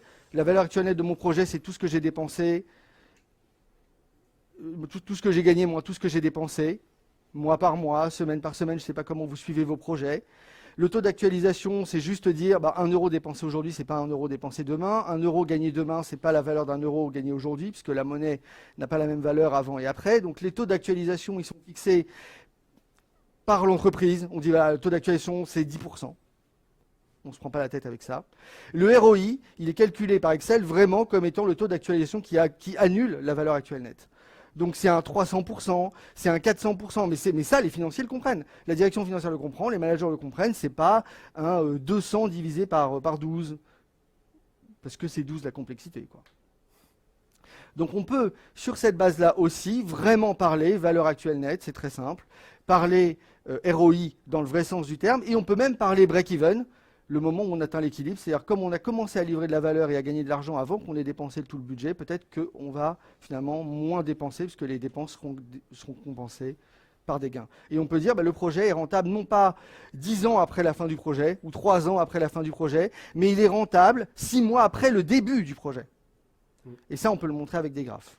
On peut le montrer sous Excel. On a, nous, nos templates qui sont tout prêts et qui prennent un projet X ou Y et qui sont capables de vous donner tout de suite, en temps réel. Ça complète d'ailleurs le... C'est en mode agile, ça le permet de burn trouver le down, fameux graphe qu'on montre généralement. On dit, voilà, j'ai normalement une croissance de ma valeur au fur et à mesure, visible, et je peux prouver que j'ai apporté le maximum de valeur au début. Mais là, on chiffre, on monétise, et on prouve à la DAF, ce qui est parfois un enjeu assez difficile. Le dernier point intéressant que j'ai découvert, je ne m'attendais pas forcément à le découvrir comme ça, en tout cas je ne le faisais pas pour ça, c'est que la chaîne de valeur, comme je vous l'ai dit, elle fait intervenir, elle incite à faire collaborer toutes les personnes qui participent à l'élaboration de la chaîne. Ça veut dire que ces personnes-là, elles ne vont pas utiliser un seul outil de bout en bout. Enfin, oui, je connais une entreprise qui a ça, un outil qui automatise tout. Mais en vrai, il y a souvent plein d'outils. Votre SI est complexe, il y a plein d'outils qui communiquent entre eux. Ça veut dire que peut-être pendant ces ateliers VSM, il n'y a pas un PO qui intervient, mais peut-être plusieurs PO en fonction des outils qui sont utilisés. Et ça veut dire surtout que la décision de faire évoluer un système plutôt qu'un autre pour réduire le gaspillage est différente. Elle est bien meilleure. Pourquoi elle est bien meilleure? Parce qu'aujourd'hui, concrètement, je vois un codir, dit OK, quelle application on va faire évoluer pour répondre à ce besoin? 100% des cas, on va dire, on va faire évoluer le produit qui nous coûte le moins cher à faire évoluer, déjà, premièrement, et qui peut livrer la fonctionnalité le plus vite possible. C'est rarement le bon système qui va évoluer. Vous avez un problème de remontée de chiffres quelque part. OK, mais la vraie source des données, elle, c'est 6 mois pour nous donner les bons chiffres. OK, je les veux dans un mois, qu'est-ce que je fais? Bon, c'est pas grave, il y a un autre qui importe les mêmes chiffres à un autre moment, eux, ils sont prêts, ils vont nous les donner. Et c'est comme ça que le SI se complexifie, que les fonctionnalités sont toutes, que les applications du SI sont de plus en plus en interaction les unes avec les autres. À chaque fois, on fait évoluer l'application qui coûte le moins cher et qui peut livrer le plus vite la fonctionnalité. C'est jamais le bon système. Là, on a cette opportunité ici de faire de l'urbanisme live. C'est un grand mot, on ne fait pas de l'urbanisme, mais au moins de faire les moins mauvais choix, c'est-à-dire de vraiment avoir conscience de quel système doit évoluer, parce qu'après tout, c'est lui qui a la source du gaspillage, c'est pas un autre. C'est pas dit que ce soit toujours le même système, celui à la source du gaspillage qui évolue, mais en tout cas, des PO qui discutent ensemble, avec des opérationnels qui comprennent exactement, après les ateliers VSM, comment on travaille tous ensemble. Ça change, en tout cas, clairement, vraiment la donne. Vraiment, vraiment la donne. Et c'est comme ça, moi, en tout cas d'expérience, que j'ai réussi à obtenir les meilleures fonctionnalités livrées, les meilleures, c'est-à-dire vraiment, dans les bons systèmes, les fonctionnalités qui apportent le plus de valeur. Réduire le plus possible le gaspillage qui coûte le plus cher, en mettant à jour les vrais systèmes, pas en complexifiant le SI à chaque fois que je livre. Ce qui est généralement ce qu'on trouve. Oui ?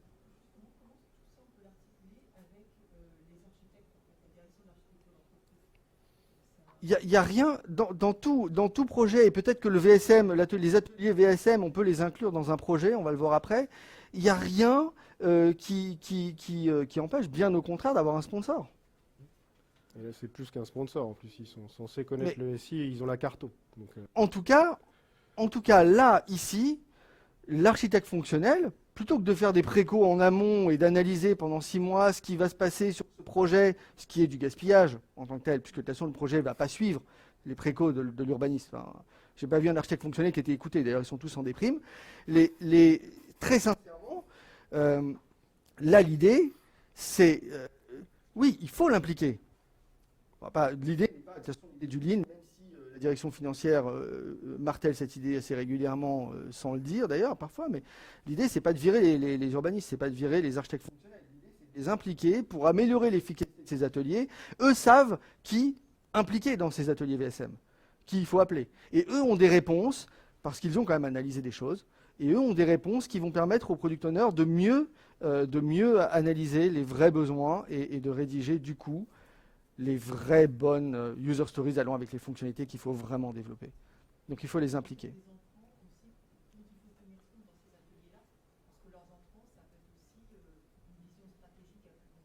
Bien sûr. Oui. Bien sûr, et j'y reviendrai un peu après. Oui, et j'y reviendrai un peu après. Le lien est difficile, en tout cas moi aujourd'hui je vois que le lien n'existe pas.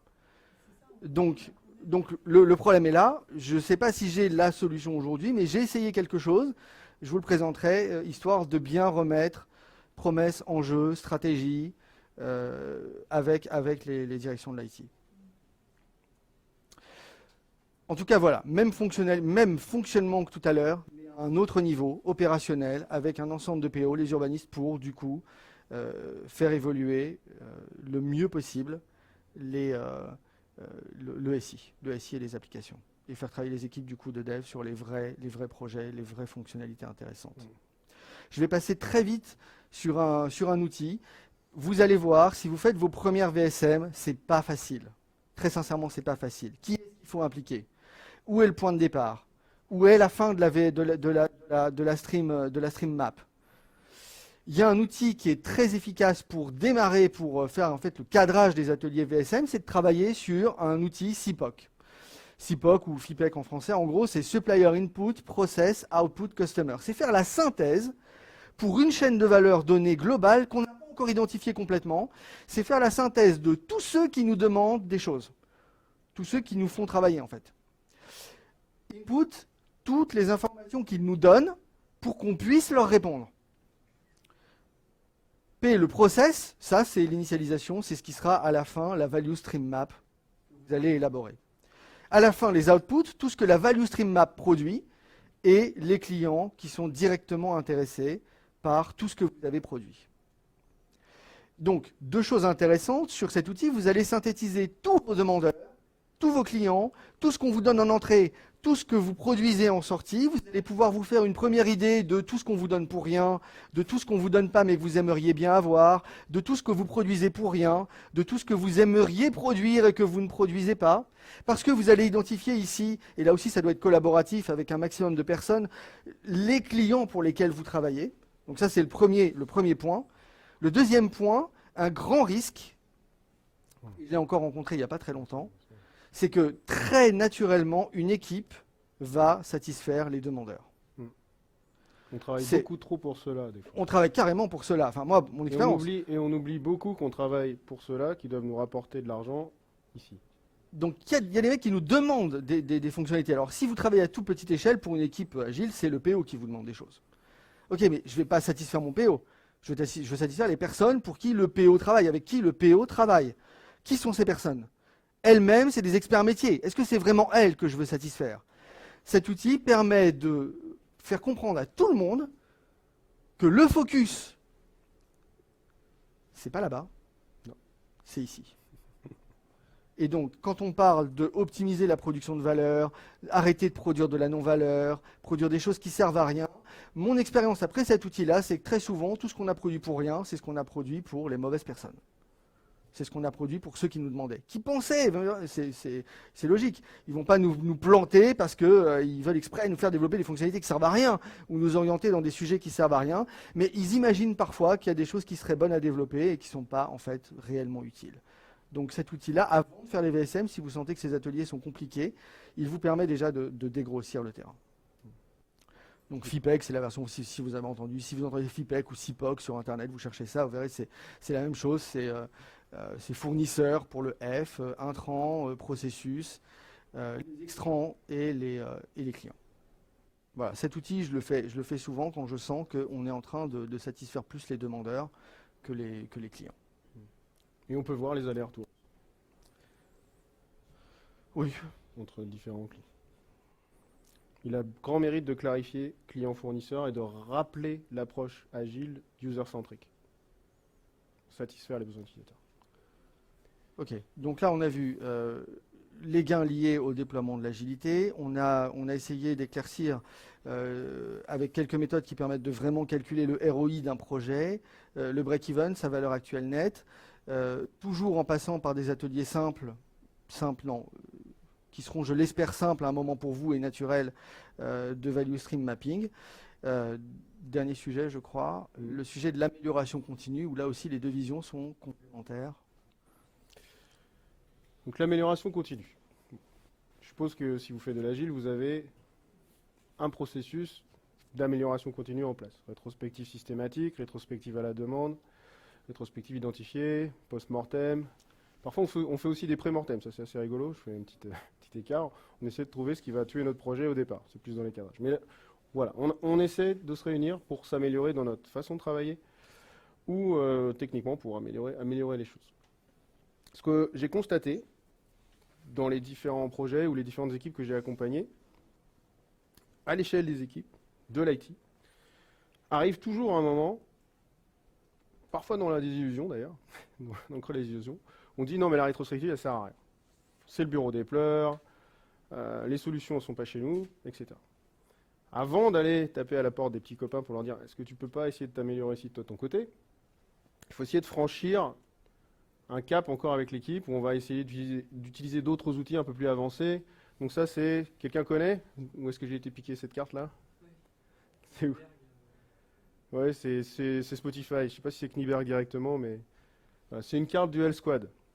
C'est le bilan de santé de l'équipe agile. Il y a un ensemble de cartes, on peut les compléter. Et on demande à l'équipe de manière collaborative, j'aime beaucoup plus cette approche-là que de faire des matrices de maturité agile dans les entreprises, où on se compare et on a des bonnes notes et des étoiles, comme au ski. Ah, pardon. Donc, le Health Squad, c'est un moyen, un moment de poser l'équipe sur un constat, peut-être pas à toutes les itérations si vous êtes sur un mode itératif, de manière à lui faire se rendre compte qu'il y a encore un certain nombre de leviers d'amélioration intrinsèques à l'équipe. Un certain nombre de sujets sur lesquels elle peut encore s'améliorer. Dans le Health Squad, il y a aussi de l'extrasec, il y a aussi hors équipe. Et ça va le mettre en lumière. C'est même affiché. Moi, mon bilan de santé, vous avez, je sais plus, une bonne douzaine de cartes, peut-être même plus comme ça.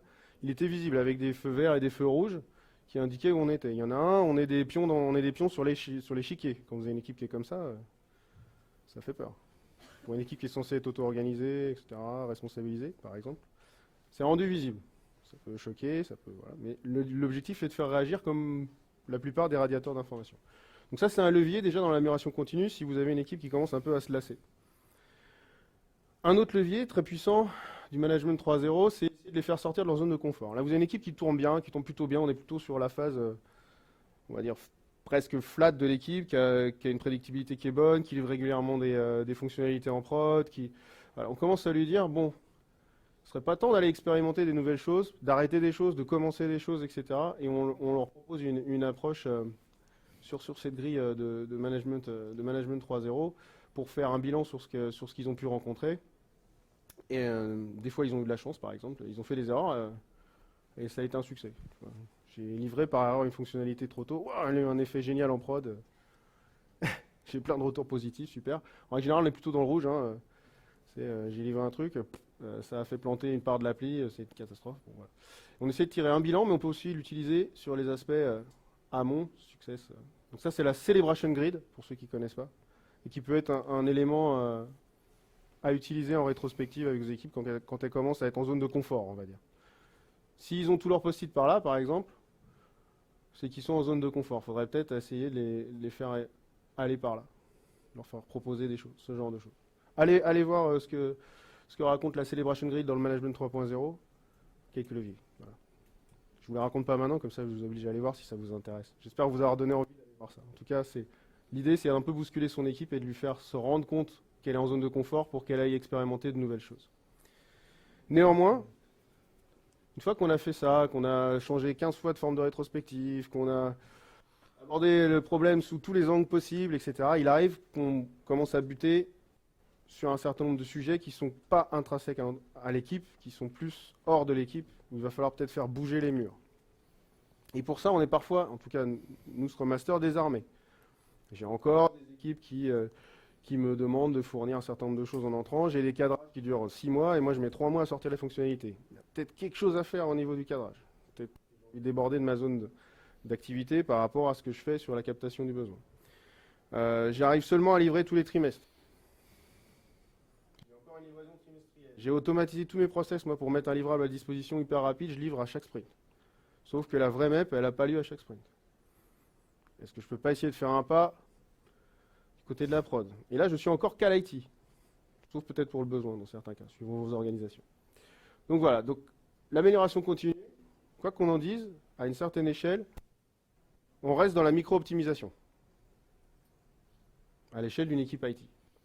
Qu'est-ce qu'on peut faire, Rai? Je te mets la pression. Qu'est-ce qu'on peut faire? Qu'est-ce qu'on a comme éventuel levier ou approche pour essayer d'aller un petit peu plus loin dans la stratégie d'amélioration continue, mais cette fois-ci, plus à l'échelle d'une équipe, ou 2, 3 ou 4 équipes, mais à l'échelle plus globale. Ok.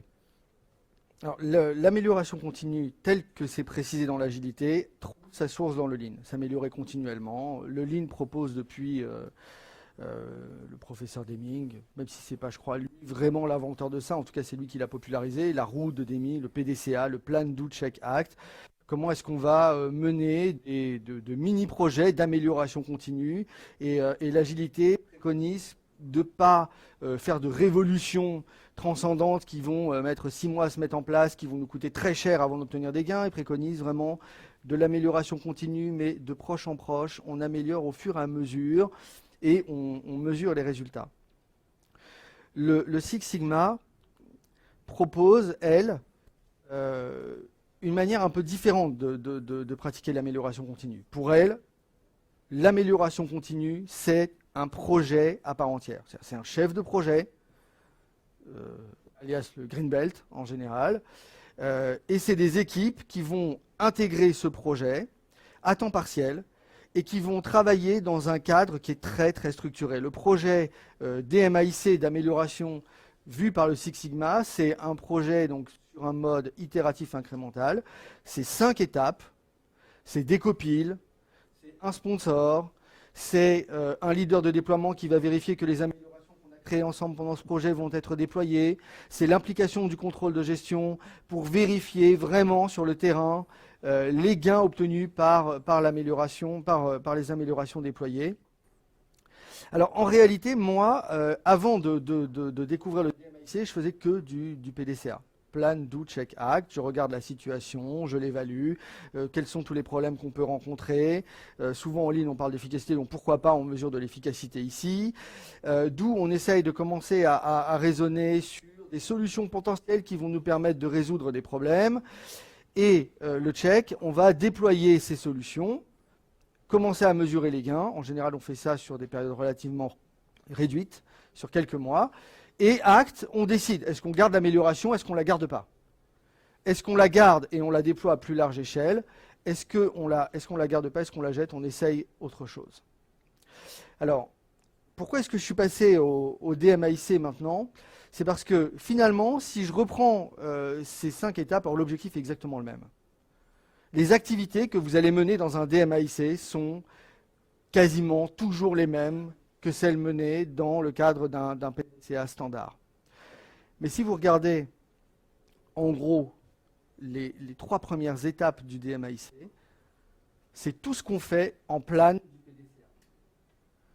Donc en gros, dans le PDCA, vous avez une première phase plan qui est longue, qui est très longue, pendant laquelle on ne produit rien. On essaye juste de comprendre, d'analyser, d'identifier là où on pourra changer les choses.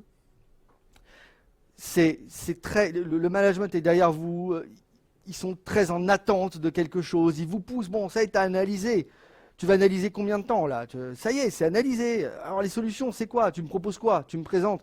Même si je les vois tous les mois, même si je les vois toutes les semaines, je leur dis, voilà ce qu'on a compris des problèmes, voilà ce qu'on a compris des problèmes, voilà comment on... Ok, tu analyses, tu comprends les problèmes, c'est sympa.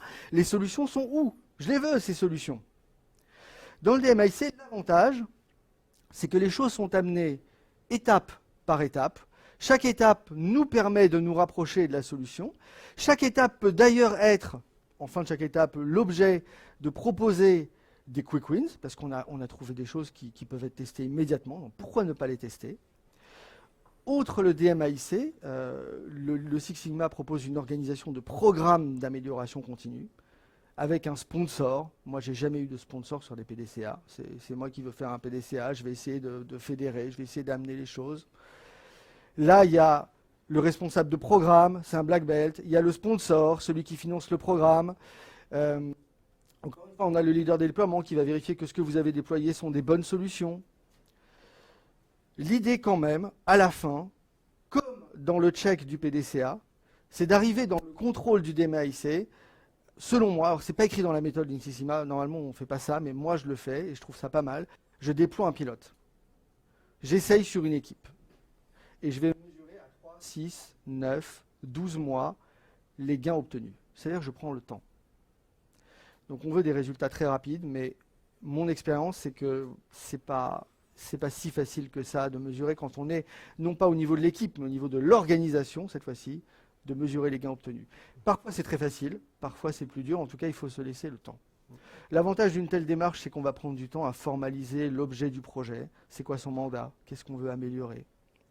Dans un PDCA, très souvent, le mandat, c'est améliorer l'efficacité, ou améliorer le fonctionnement de l'équipe, ou ok, on va améliorer, quoi. Donc, on va mesurer comment, quels indicateurs, on ne sait pas. Là, on va vraiment se pencher sur les indicateurs. Et surtout, je crois, le DMAIC, c'est l'opportunité de sortir un peu des 5 pourquoi, de l'analyse standard, de cause à effet. On est dans des systèmes, encore une fois, qui sont dans des organisations qui sont de plus en plus complexes. Ce n'est pas une cause à un effet, et puis quand je vais traiter la cause, il n'y aura plus d'effet. Il y a plein de causes qu'il va falloir adresser en même temps pour avoir un vrai effet cette fois-ci. Donc on n'est pas dans les petits pas, j'améliore ici, j'améliore là-bas, ça c'est très déceptif. Je vais changer de manière simultanée 4 ou 5 paramètres dans mon organisation qui vont me permettre de décupler le changement que j'obtiens, les résultats que j'obtiens. Et donc, globalement, ces méthodes-là, alors je sais pas moi, sur des temps de cycle, par exemple, sur des délais de livraison qui étaient mesurés sur une équipe de dev, je vous donne juste ce résultat-là, comme ça. C'est, je sais pas, 4 ou 5 PDCA qui ont permis de passer de 7 mois de délai de livraison pour une équipe agile. Donc, comme quoi, on n'est pas... 7 mois de délai de livraison d'une équipe agile, alors avec plein de PDCA, on arrive à descendre à 6 mois. Et on n'a pas résolu le problème et l'équipe, elle n'est pas totalement satisfaite. On fait un DMAC une bonne fois pour toutes et on passe à un délai de 1 mois. Parce qu'on a adressé plein d'autres problèmes. On a adressé des problèmes RH, on a adressé des problèmes de formation des nouvelles personnes qui vont rejoindre l'équipe. On a adressé des nouvelles techniques de collaboration entre maîtrise d'ouvrage, métier, alors que dans des PDCA, généralement, on n'a pas le mandat pour dépasser le PO et peut-être ses intervenants si on a de la chance. Donc, en 4 mois, on a immédiatement vu diviser par 7 les délais de livraison de l'équipe parce qu'on a changé plein de choses. La manière d'intégrer les nouveaux arrivants, la manière de les former, la manière de donner du travail aux experts, le rôle des experts au sein de l'équipe. On a pu adresser énormément de choses qui nous ont permis d'obtenir ce résultat. J'imagine. Un peu comme le mode Scrum, si vous voulez commencer en agile, le DMAIC pose un cadre sur l'amélioration continue. Et comme l'a très justement dit Raïm, souvent c'est l'amélioration continue, il faut se donner le temps de s'améliorer. Ça peut paraître bizarre, mais à un moment, il faut un peu poser le crayon et regarder de manière plus transversale les axes d'amélioration d'une entreprise. On le chiffre. On a un mandat clair, on a un sponsor, c'est un projet en lui-même, avec son cycle de vie classique. On intervient auprès des différentes équipes, et comme le dit Raïm, on déploie un pilote pour prouver qu'on a réussi. Il faut mieux réussir. Mais voilà, on expérimente. En tout cas, on expérimente. On expérimente son déploiement d'amélioration. Et ça, à l'échelle juste d'une équipe agile, ça peut avoir réussi comme ça a réussi chez Spotify ou d'autres organisations où par contagion avec les communautés de pratique, on a pu diffuser des choses, on a pu essayer de s'améliorer à l'échelle, se poser des questions ensemble, créer des cercles, des squads, des tribes, etc. Si votre organisation n'est pas très tribes, n'est pas très squad, on va dire ça, voilà. DMAIC propose un angle d'attaque pour l'amélioration continue de votre organisation. Et encore une fois, on essaye d'améliorer, en tout cas on n'essaye pas, mais on a pour objectif d'améliorer le système dans son ensemble et de jamais raisonner, bah, j'ai mes problèmes ici, je vais trouver des solutions moi parce que c'est mes problèmes. Mes problèmes viennent d'ailleurs. Mes problèmes viennent de dysfonctionnements extérieurs à l'équipe et c'est ces dysfonctionnements que je veux traiter. Ce n'est pas moi en trouvant des palliatifs de proche en proche que je vais réellement changer la donne. Mais ça n'interdit surtout pas de continuer à s'améliorer en équipe. Voilà. Et ça n'interdit absolument pas de s'améliorer en équipe. Tout à fait. Et se reposer uniquement sur l'équipe. De toute façon, il ne faut jamais accepter une solution unique pour remplacer toutes les autres. Il faut essayer de voir celle qui convient le mieux selon les circonstances, selon le contexte de vos projets, de votre entreprise. Voilà pour les sujets qu'on voulait aborder avec vous. Essayer de dresser un peu un tableau rapide, comment profiter des approches Lean et Six Sigma pour dépasser. Oui. En fait, le DMAIC ou le PDCA, ça peut être complémentaire ou tout à fait. Selon le problème. Oui, tout à fait. Les petits problèmes, les choses dont on... Derrière aussi pour analyser le problème, la résolution, etc. On est... Non, Non. ça ne l'est pas. On l'a pas Ça opposé. ne l'est absolument pas. Ça ne l'est absolument pas, mais très généralement, quand on monte un projet PDCA, déjà, on a du mal à l'appeler projet. On appelle plutôt ça une espèce de démarche PDCA. D'accord? Donc déjà, on a du mal à trouver un sponsor, on a du mal à dépasser on a du mal à casser les silos et aller voir des personnes qu'on n'a absolument pas l'habitude de voir. Ou le droit. Ou le droit d'aller voir, parce que Absolument, mais parfois, faut pas- c'est un problème de droit aussi. Maintenant, quand je vous le disais, moi, dans la phase contrôle du DMAIC, j'aime bien déployer un pilote. Si le pilote est concluant, je fais un déploiement plus large avec un PDCA, avec plein de PDCA. Je prends chaque équipe et, sous forme d'un PDCA, j'évalue la pertinence des solutions que j'ai trouvées ici. J'essaye de les adapter au contexte de l'équipe. Et donc, derrière le DMAIC, plein de PDCA peuvent se suivre de très courte durée parce que les solutions sont déjà trouvées, elles n'ont plus qu'à être adaptées. Je peux les appliquer comme ça et diffuser la connaissance. Et faire à tous ceux qui ont les mêmes problèmes profiter de solutions adaptées. Ce pas les mêmes solutions, mais on peut les revoir à la marge. Donc rien n'est antinomique. Absolument rien. Et comme je vous le disais, de toutes les façons, la forme globale d'un projet DMAIC, c'est un projet PDCA dont le plan est en fait un DMA. Ce qui est vrai quand on n'a pas de jalon intermédiaire, c'est assez déceptif et c'est assez vu longue et l'attente est longue pour ceux qui vous ont mandaté pour le projet. Il existe aussi sous sa forme projet d'amélioration continue et d'innovation. Oui. En DMADV. Mais là, pour le coup, oui, le DMADV, c'est la partie, je vais créer quelque chose qui n'existe pas, j'y crois pas trop. Moi, je suis plutôt Lean Startup, mais c'est un autre débat. Ouais, c'est un autre sujet. Là, on parle vraiment que, effectivement, c'est vrai, c'est la limite un peu de ce que je vous présente là. On est vraiment dans un système qui existe, on est dans une organisation qui tourne. Si je lançais une startup demain, je crée ma boîte, je vais créer n'importe quel processus un peu selon mes convictions. Est-ce que je vais utiliser les DMAIC et tout ça pour essayer de voir de quelle manière je vais le mieux satisfaire les clients? Certainement pas, parce que on est 4, parce que mes clients, déjà je les ai pas, je les connais pas. Je vais peut-être aller faire des interviews, je vais essayer de découvrir. Là, on est vraiment dans du running lean, on est vraiment dans des approches qui sont plus efficaces que celle-ci. D'ailleurs, ceux qui pratiquent dans tout l'ensemble des pratiques worldwide Six Sigma, le DMAIC, ça représente 90% des applications. Et le DMADV, qui est le pendant innovation, je crée quelque chose de complètement nouveau from scratch, ça représente le reste, c'est une dizaine de pourcents. Très largement, le Six Sigma est utilisé pour améliorer l'existant plus que pour créer une organisation from scratch. Voilà. Vous parlez ici de l'industrialisation, industrialiser, c'est pas la productivité. Industrialiser. Gérer le paradoxe entre l'agilité et l'industrialisation. Industrialiser l'agilité, c'est pas paradoxal, ça va côté. Je Qu'est-ce vois que vous pas. entendez par institutionnaliser Institutionnaliser l'agilité, oui, mais l'industrialiser, Hmm. Ça, couramment, c'est fait pour industrialiser. On part du principe qu'on a un cycle qui revient, qui est itératif, etc. Hmm. Et c'est sur ce cycle-là, on est sur des échelles de temps. Alors, on parlait de 4 mois, on est sur des échelles de temps de 6 à 8 c'est variable. Oui. Oui, c'est variable, bien sûr. Le lean, c'est encore plus long.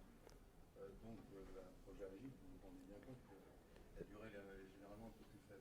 Oui, les plus faibles. Et une équipe peut aussi travailler sur 2 ans, sur des évolutions applicatives ou maintenance du produit, etc., en mode agile aussi.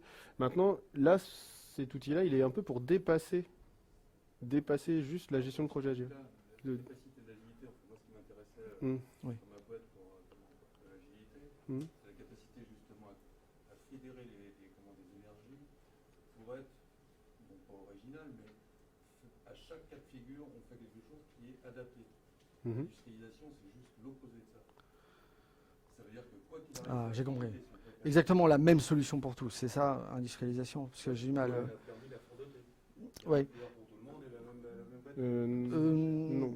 Non. Enfin, oui. Enfin, ok. C'est pas le débat ici. Alors, c'est peut-être dans la manière qu'on a d'adapter ce mode projet à une entreprise, à une organisation qui fonctionne aujourd'hui. Et c'est pour ça que je le disais. Souvent, je déploie ici en contrôle comment on appelle ça? J'ai appelé ça prototype, un POC. Enfin, ouais, une équipe de test, pilote. quoi. Un pilote. Une équipe pilote, un fonctionnement pilote. Jamais je n'envisage de déployer exactement la même chose partout. Si je parlais il y a quelques temps il y a quelques mois, presque un an ou deux, de CMMI dont le deuxième niveau de maturité seulement sur 5, c'est tout le monde fait pareil sans réfléchir. Là, l'idée est justement d'engranger derrière un autre cycle projet, bien différent, dont le but est de vérifier et d'évaluer donc et de déployer de manière adaptée ce qui a été pensé ici aux autres. L'agilité a quelque chose d'énorme. Et on reste dans un point de vue agile, et en tout cas, moi, je veux rester dans un point de vue agile. Les méthodes agiles, elles existent depuis, Scrum, c'est 92. 92, Bon, 93. bref, ils étaient 17 ou 21. 17. 17, merci. 2001. À penser à l'agilité avant que ça s'appelle agilité. Donc Scrum, ça existe. XP, ça existe. Toutes les méthodos qui sont précurseurs de ce qu'on appelle l'agilité existent. Ils se réunissent. En 2001, ils se mettent sur la tronche. Et qu'est-ce qu'ils sortent? Ils sortent... Non, le plus important, ce n'est pas les pratiques, c'est les valeurs. Les pratiques, elles sont intéressantes parce qu'on va pouvoir les déployer dans un contexte où ça va être des solutions peut-être à des problèmes que vous rencontrez. Mais jamais il y a écrit que le DSM, c'est tous les jours. Bon, ok, c'est écrit dans tous les livres, mais en vrai, il n'y a jamais écrit que le DSM, c'est tous les jours, le matin, pendant 15 minutes. Ça, c'est écrit dans un livre qui explique comment ils ont résolu un problème lambda, dans une entreprise lambda. Ils l'ont rencontré de la même manière, dans le même contexte. Alors, ok, ça marche. Mais en réalité, si je veux faire un DSM pour planifier mon activité de la journée, mais si en fait, je veux faire 5 DSM par jour, parce que j'en ai besoin, ça ne me pose aucun problème. Ça veut dire que la pratique, elle est importante. Là, je vais sortir des pratiques d'ici. Mais plus important que la pratique, et on est quand même dans du déploiement de l'agilité, on est quand même dans le dépasser les limites de l'agilité, c'est-à-dire qu'on veut rester agile derrière, on ne veut pas devenir, on veut pas dire que l'agilité est dépassée et qu'on va la dépasser, c'est-à-dire qu'on n'appellera plus agilité et qu'on n'en aura plus besoin. C'est-à-dire qu'on veut juste vraiment réaliser qu'il y a les pratiques, il y a le manifeste agile. Si je ne m'assure pas que ce que je vais déployer, que ce que j'ai déployé sur mon pilote et qui sera déployé ailleurs, ça ne respecte pas les principes du manifeste agile, alors j'ai raté mon coup. Je ne peux pas les déployer pareil. Je vous donne l'exemple. Pourquoi est-ce que j'ai fait faire 4 DSM à une équipe? Ce qui est complètement, il peut paraître complètement stupide. C'est une équipe qui fait du service client. Bon, c'est même pas une équipe IT, d'accord? Cette équipe, elle fait du service client, c'est-à-dire qu'elle reçoit des demandes par téléphone, elle reçoit des demandes par mail. Des fois, elle ne reçoit aucune demande, et des fois, c'est une équipe de 15, ils reçoivent 200 demandes. Alors, dites-moi, elle a besoin de planifier son activité le matin où elle ne sait pas ce qui va lui tomber dessus, ou elle a besoin de planifier l'activité pour se répartir le travail au moment où les 200 demandes arrivent? Elle a besoin de planifier son activité au moment où il y a de l'activité. Donc s'il y a 3 moments dans la journée où elle reçoit 70 demandes et qu'elle veut s'assurer que ces 70 demandes, elles sont traitées par les bonnes personnes, que l'activité est bien gérée, etc., alors à ce moment-là, elle a besoin de se réunir juste pour se faire 5 minutes de DSM et se dire, voilà, comment on les traite ces 50 demandes. C'est pas agile de dire que le DSM, c'est que le matin pendant 15 minutes avec tout le monde, parce que ça sert peut-être à rien. Au sens ligne du terme, ça peut être du gaspillage, parce qu'il n'y a peut-être rien à planifier, on va se raconter nos vies. Ça veut dire qu'il faut toujours, lorsqu'on déploie des solutions, il faut les reporter, il faut les remettre dans un cadre agile. Le manifeste agile, il existe pour ça. Et les mecs ont jugé nécessaire, plus important que de transmettre leurs pratiques, ils ont jugé nécessaire d'écrire ce manifeste et dire que c'est ça le plus important. C'est ce qui permet de vérifier que les pratiques agiles qui précèdent le manifeste agile, elles vont rester agiles. Donc voilà, c'est vraiment ça le truc. Et après, moi, je ne parle pas d'industrialisation, même... Oui, je comprends le terme. Moi, je parle d'institutionnalisation. C'est-à-dire que moi, ce qui m'intéresse derrière ça, ce n'est pas la pratique en elle-même, c'est la culture, c'est le fait que j'ai appris déjà à travailler ensemble, avec les autres, que j'ai cassé les silos, que quand je rencontre un problème chez moi, je n'ai pas le réflexe de résoudre le problème moi avec mes pauvres petits moyens, que j'ai les réflexes. Ah tiens, j'ai fait un DMIC un jour avec un tel. Donc, ok, on arrive à se parler maintenant. C'est génial, avant on ne se parlait pas, maintenant on arrive à se parler. Tiens, pourquoi est-ce qu'on ne ferait pas une nouvelle VSM? On va voir, ou même je leur demande. Peut-être qu'ils vont vouloir retravailler avec nous. Derrière le DMIC, ne ressort pas une pratique qu'on va appliquer à toute l'entreprise, forcément. En tout cas, ce n'est pas l'objectif et ce n'est pas comme ça que je C'est l'entends. l'approche qui nous intéresse, c'est la boîte à outils. Bon, on pourra en discuter après. Ici, on est sur des statistiques. Les statistiques, c'est quoi? Ça veut dire des éléments répétitifs sur lesquels on va pouvoir effectivement avoir une collection de données assez signifiante, Oui, bien sûr. pour pouvoir faire des stats. Oui. par exemple le taux d'anomalie sur un Kanban. Intellectuellement, d'appliquer ça à des projets dont les sprints durent une semaine, chaque sprint est radicalement différent des autres, pas mené de la même manière, on ne traite pas les mêmes choses dedans. C'est quoi la capacité de faire des stats sur des pêches et des poires? C'est ça que j'ai en tête et que j'arrive pas à transposer à ce que vous me dites. Je comprends. Vous voyez, Oui, On en parle après. je comprends très bien. On peut en parler, parce que j'en fais beaucoup moins, c'est vrai, ou pas de la même manière. Non, non, c'est vrai, je comprends très bien. Un phénomène répétable, ça doit être un phénomène répétable dans des conditions similaires. Alors, les simulations ne sont jamais similaires. Alors, des statistiques sur des choses qui se ressemblent pas. on en parlera alors, On en parlera. juste après, mais c'est vrai que les statistiques ont une part un peu différente. Enfin, en tout cas, je les emploie peut-être d'une manière un peu différente. On les détourne forcément sur notre secteur qui est un peu différent. Mais j'ai compris. C'est des statistiques. C'est que ça. C'est que ce ne sont que Oui, des statistiques. j'ai compris. Comment on applique des statistiques à quelque chose Je suis beaucoup moins. Je suis pas du tout dans cet esprit. Je récupère effectivement quelque chose, je m'approprie quelque chose pour un but qui n'est pas forcément le but du Six Sigma et du DMAIC, mais en tout cas, j'y trouve dans le Six Sigma des choses très intéressantes qui peuvent m'aider à améliorer les choses. Et c'est vrai, très certainement, je fais l'impasse sur certains sujets qui vont être au sens ligne du terme du gaspillage parce que je ne vais pas pouvoir capitaliser dessus et l'utiliser pour déployer d'autres équipes. Je vais juste Donc donner on parlera je vais des juste donner stats. deux exemples quand même. Sur le Kanban, vous avez les contrôles charts sur tous les tickets qui peuvent passer. Vous pouvez faire l'analyse statistique là-dessus, que ce soit du DIF, du US, etc. Pour vous rendre plus prédictible. C'est quelque chose que Kanban a complètement intégré, qu'il a complètement piqué dans l'INSI Sigma. Ce serait bon si à chaque fois, tout ce qui entrait, les inputs étaient toujours les mêmes. Oui. Je reviens sur le Ouais, ouais. une pause, les inputs ne sont jamais les mêmes. Donc même si vous avez vos contrôles Voilà. techniques, si vous avez des données, les données, ce qu'il y a de bien, c'est qu'on peut faire énormément de choses avec, y compris les plus grosses conneries au monde. Tout à fait. Et en mélangeant les pêches et les peurs, c'est justement ce qu'on fait. Alors effectivement, on a des rôles de consultants, donc on a des rôles de divins, on aime bien ce côté magique des statistiques. Mais derrière, il faut leur faire dire des choses énormes. Oui, et justement, c'est. On en a Bon, on en parle après justement pour essayer de ne pas leur faire dire n'importe quoi. On verra, mais je suis d'accord. Bien. Voilà, on a adressé un peu tous les sujets, on a essayé de les parcourir pour que vous en ayez une vue d'ensemble. Comment mesurer les gains liés à l'agilité, comment essayer d'améliorer, ou de mesurer ou de factualiser la valeur livrée par un projet agile et peut-être de donner au PO une nouvelle pratique pour identifier les meilleurs user stories et essayer de limiter les complexités, la complexification du métier liée au projet qui livre des fonctionnalités. Quand même, l'idée, c'est que l'agilité reste délivrée auprès d'équipes. Il y a une équipe qui devient agile, mais en réalité, tous les projets maintenant sont de plus en plus liés les uns aux autres. Beaucoup d'interactions entre les projets, beaucoup de projets transverses. Il y a même des équipes de chefs de projet transverses qui se montent côté métier, côté IT, pour gérer cette complexité. Là, ce qu'on veut, c'est avant tout casser les silos, permettre à des gens de travailler ensemble et surtout de comprendre pourquoi est-ce qu'elles pratiquent de l'agilité. Elles ne font pas de l'agilité parce que ça leur plaît. Il y a quelque chose de plus grand au-dessus. Elles délivrent de la valeur, elles peuvent toucher, comprendre cette valeur. Et ça peut leur donner du sens dans les moments un peu difficiles d'équipe agile où elles sentent qu'elles pédalent dans la choucroute ou que quoi qu'elles fassent, quoi qu'elles délivrent, elles ont toujours des limites extérieures. Globalement, l'agilité que vous avez pu déployer aujourd'hui peut évoluer de manière inattendue avec ce genre de process. Vous allez la faire évoluer comme vous avez envie de la faire évoluer, comme l'entreprise, comme l'organisation du travail actuel vous dit qu'elle devrait évoluer. C'est pas, vous n'allez pas, améliorer l'agilité demain en faisant de meilleures rétrospectives et vous allez appeler un coach agile pour vous aider à faire de meilleures rétrospectives parce que peut-être c'est pas ça le problème.